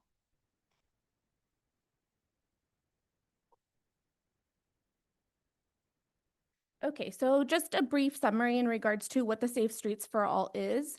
Well, it's a federal program to reduce roadway fatalities and serious injuries, supports development of a comprehensive safety action plan, uses data analysis, crash trends, and high injury network evaluation. It requires public engagement and agency collaboration. It emphasizes equity, focusing on undeserved communities. It guides future safety investments and promotes Vision Zero aligned goals. So a little background in regards to the Safe Streets for All. Back in 2023, City applied for a Safe Streets for All planning grant, Resolution 23-82.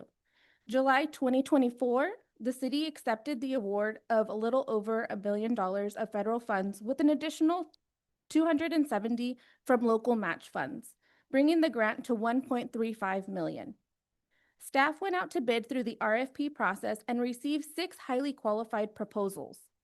With the help of 2 of our City of Hollister staff members and 1 representative from the San Benito County Local Transportation Authority, the team selected a vendor that best met the city's needs for the Safe Streets for All action plan.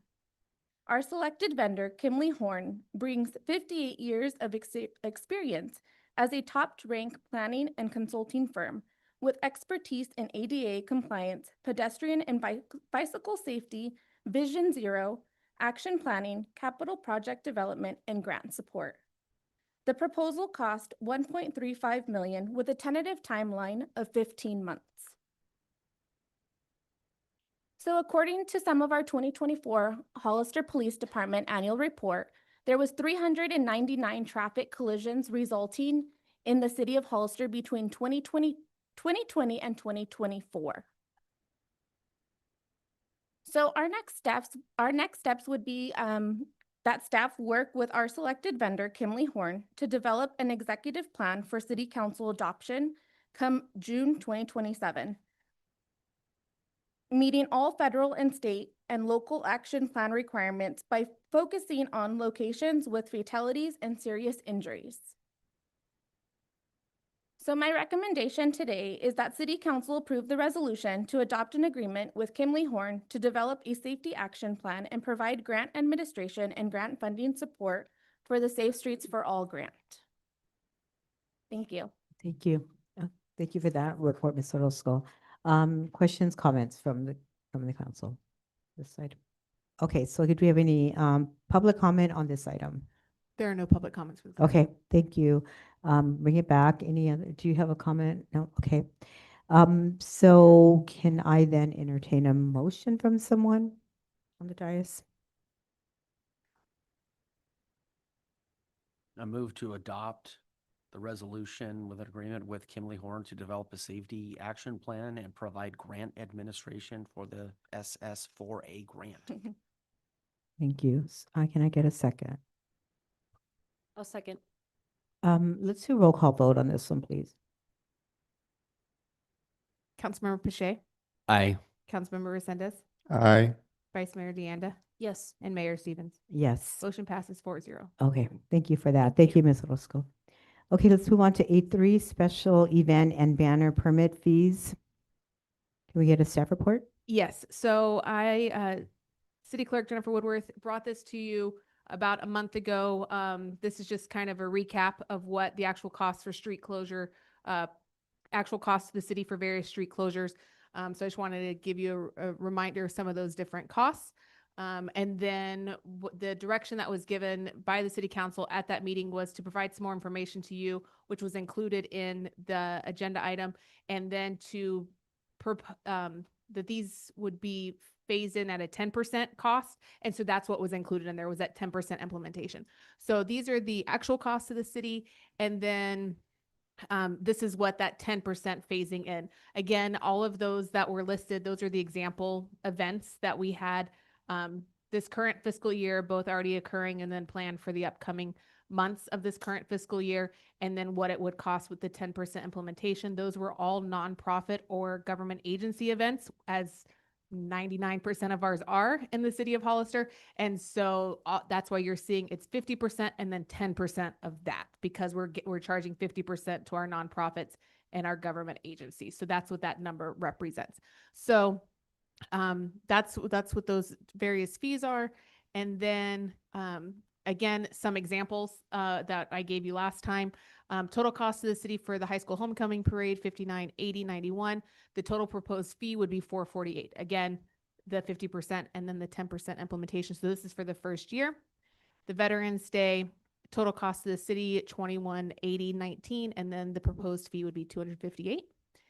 And then again, for an event that doesn't actually close any streets, I wanted to give you an idea of those as well. It would just be the application fee. Total cost to review that is $772, but the proposed fee is $189. So the idea is that these fees, if adopted, would not go into effect until applications that are submitted after the start of the fiscal year. So they wouldn't go into effect until applications submitted after July 1, 2026. And then they would be phased in on that 10% per year that the council directed us. And if you have any questions. Thank you for that staff report. Questions? Go ahead, Councilmember Resendez. Thank you, Mayor Stevens. So I thought that we had said we were going to entertain like a separate MOU for the HGA. Yes, that is correct. So that's not a part of this. That's a separate negotiations process that HDA does with the city. And I believe that that would be negotiated before these would go into effect. because that's in the next fiscal year. And I believe the current one goes through the end of this fiscal year. I'm looking to HDA Executive Director. Okay, it goes through the end of this current fiscal year. So that's why we said we wouldn't implement these until the next fiscal year. So those fees would not apply to HDA if they are included as part Got of that it, got negotiation. it, got it. Okay, so we'll have time to sit down and negotiate a separate MOU because my concern is obviously we pay the HDA to partner with us so they can put on these events. Why are they then going to pay us back?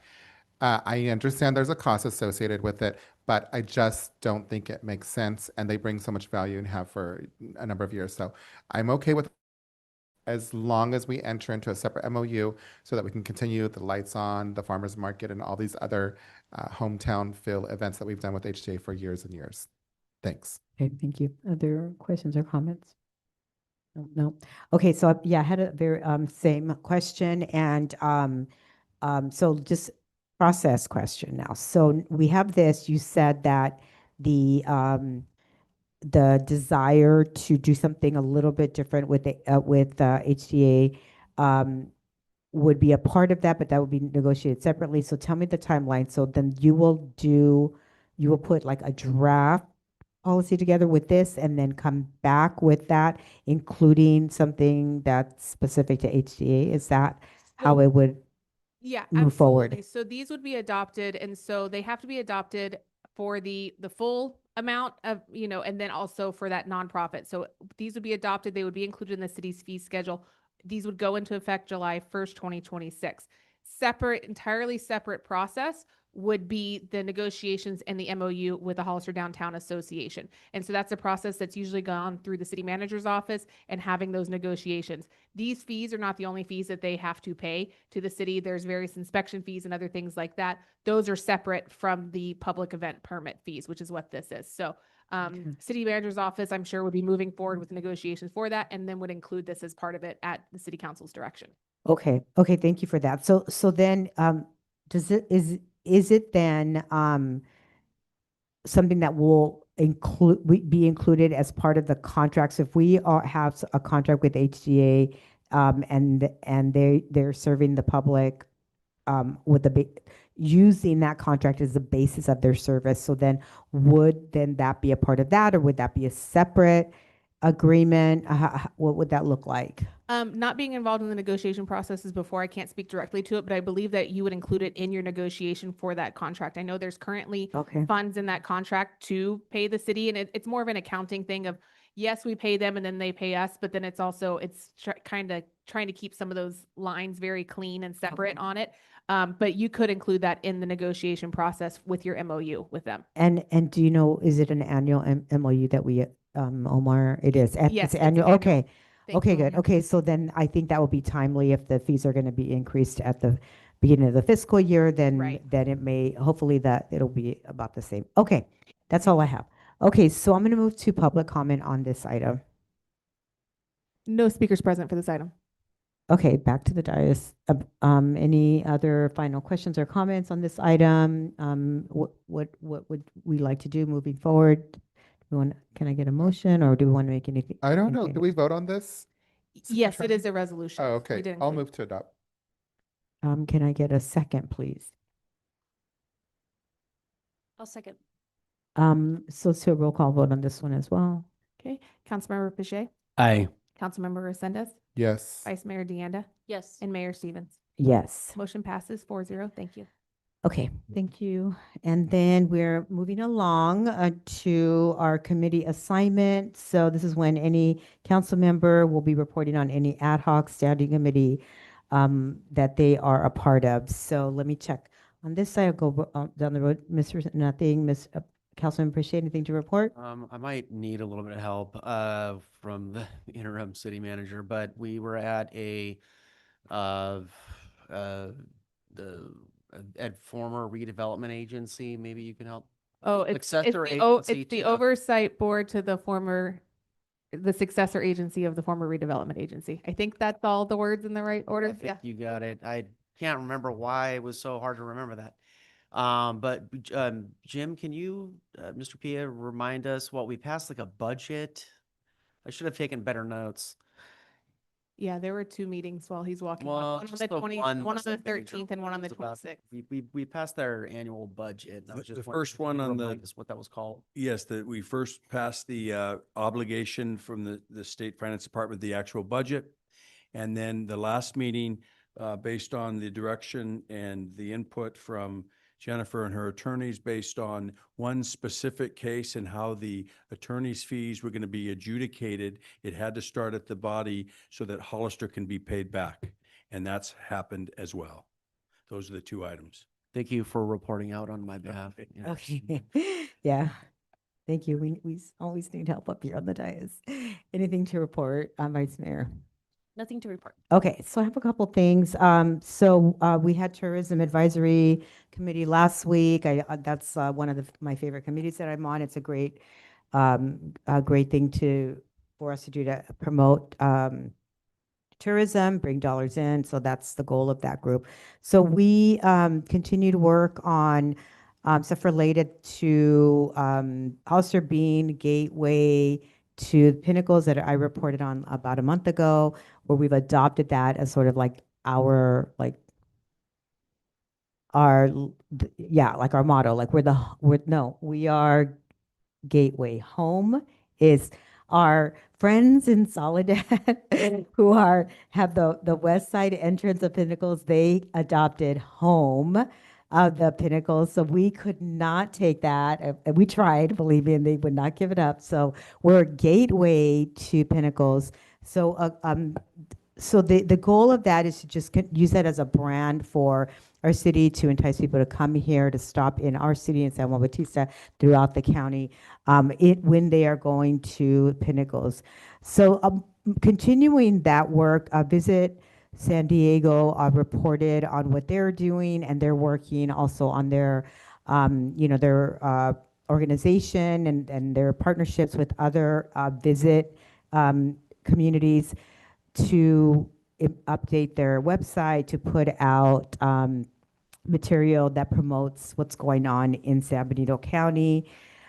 So part of what we talked about was how should we as a county have signs that highlight some of the gems in our community, including places like Pinnacle. So we talked about, like, we have Pikes Peak, we have the Hollister Hills, we have downtown Hollister, we have the Mission in San Juan Bautista.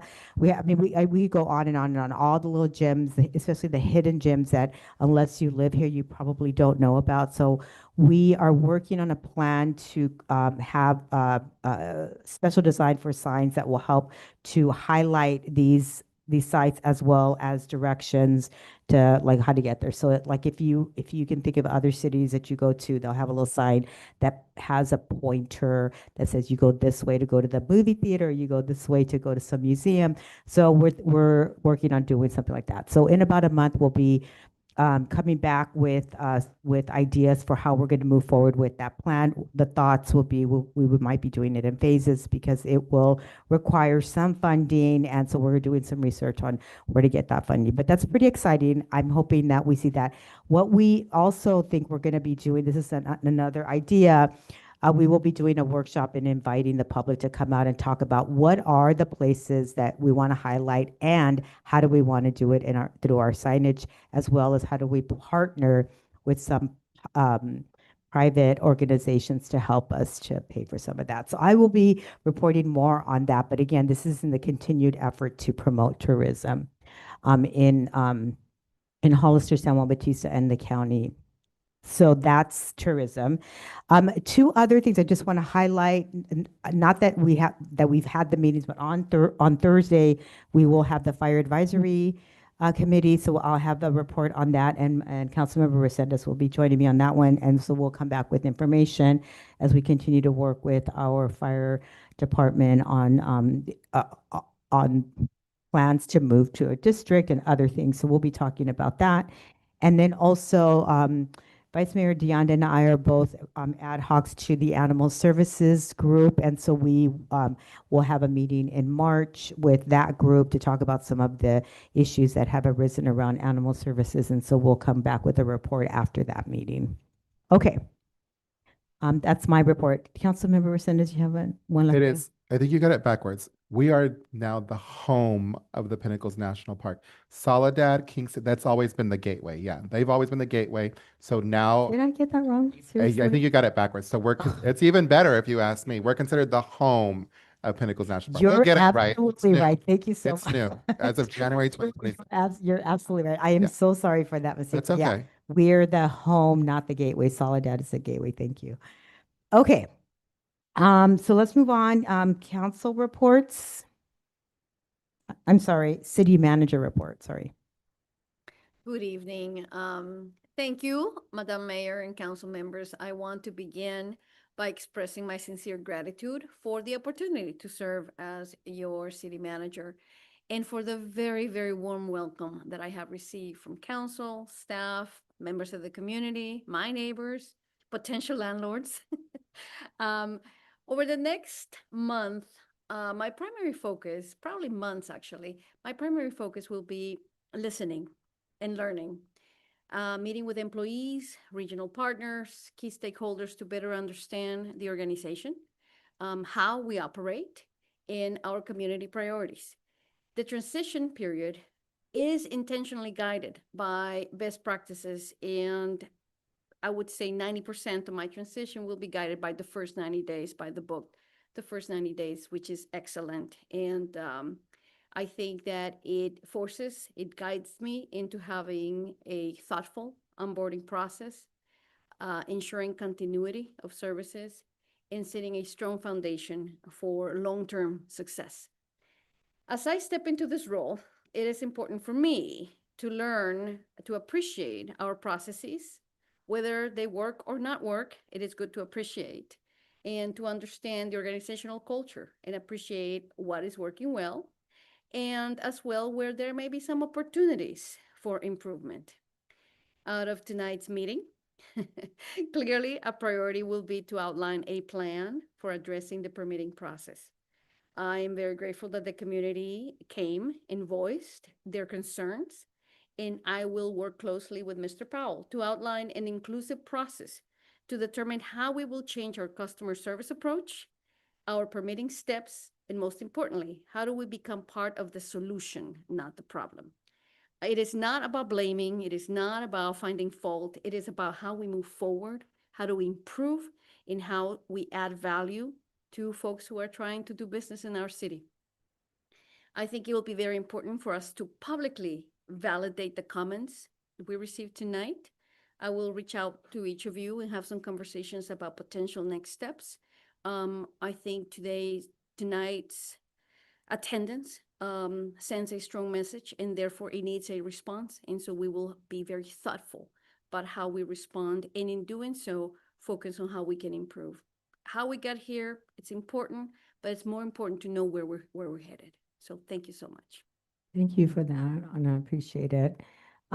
So yeah, thank you so much for that, and I appreciate you highlighting the permitting process and things that some improvements that we know are needed in our planning and building. We had conversations before this about that, and we talked about this idea of having the joint planning commission and city council meeting. So I think there's an opportunity there. We move quickly on that to begin to, or I shouldn't say begin, to continue the conversation, because especially the comments that we heard during the open public comment session, all of us have heard those. We have a lot of agreement. That's been the experience that we have had with some of the issues in planning, and we know that there are some technological issues, I think, that we need to address, or maybe actually put in some solutions using technology. I think that's a big part of our issue, and I also think that we need to look at possibly training and other things,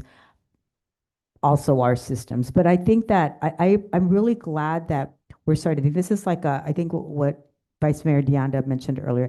I think we're right now have this great opportunity with you, Anna, because part of the reason why you were selected is because we know that you have a strong background in finance, and that's really important because we know that everything costs money, so we need to be as fiscally responsible as we can and frugal, and also because of your experience just in general in planning as well, public safety, as well as, Parks and Recs, and as well as, tourism, as I was talking about earlier. We talked about some of your experiences in other cities with that. So real excited to get started and working. Welcome and thank you so much. And I look forward to continuing to work with you. Thank you.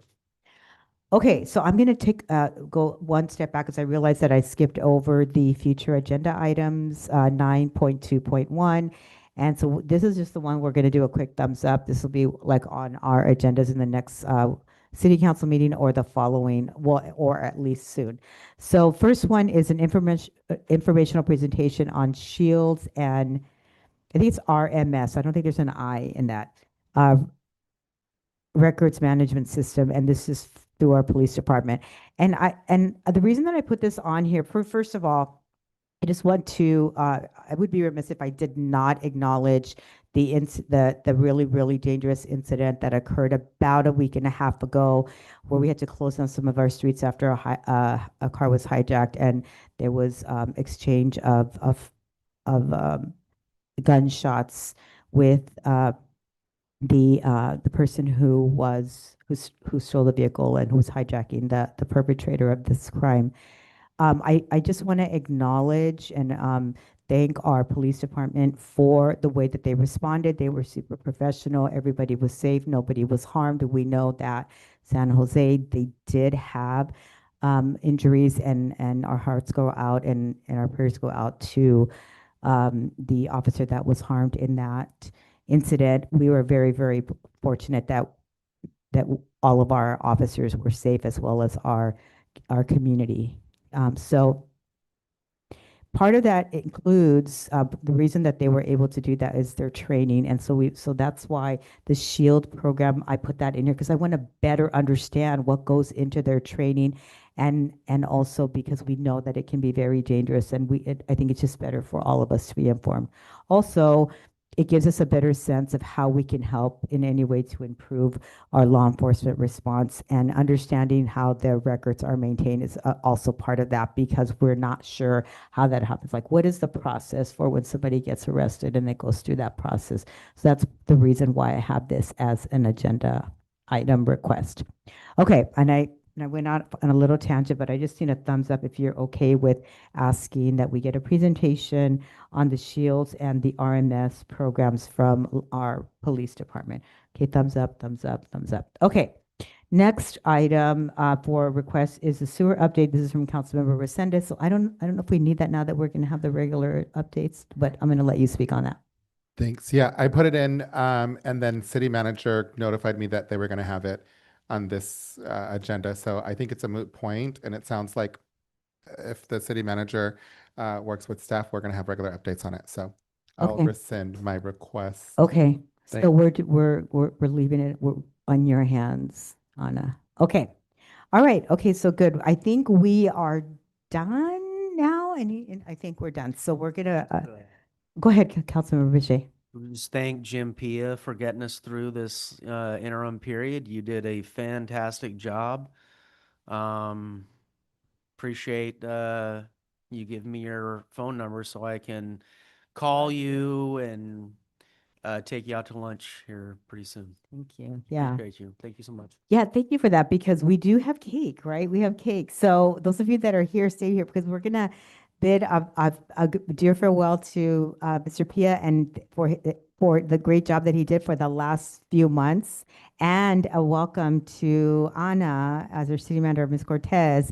So stay back, but thank you so much, Jim. I mean, you were incredible, and you got us through this period of time where we were working on getting a more permanent person hired. So thank you for all your hard work. We really enjoyed working. I really enjoyed working with you, and I think I can speak for the whole council that you really did a great job in helping us resolve so many issues that we faced during the last few months. So thank you so much.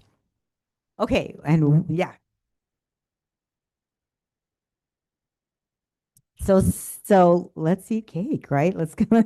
Someone adjourn and let's eat cake.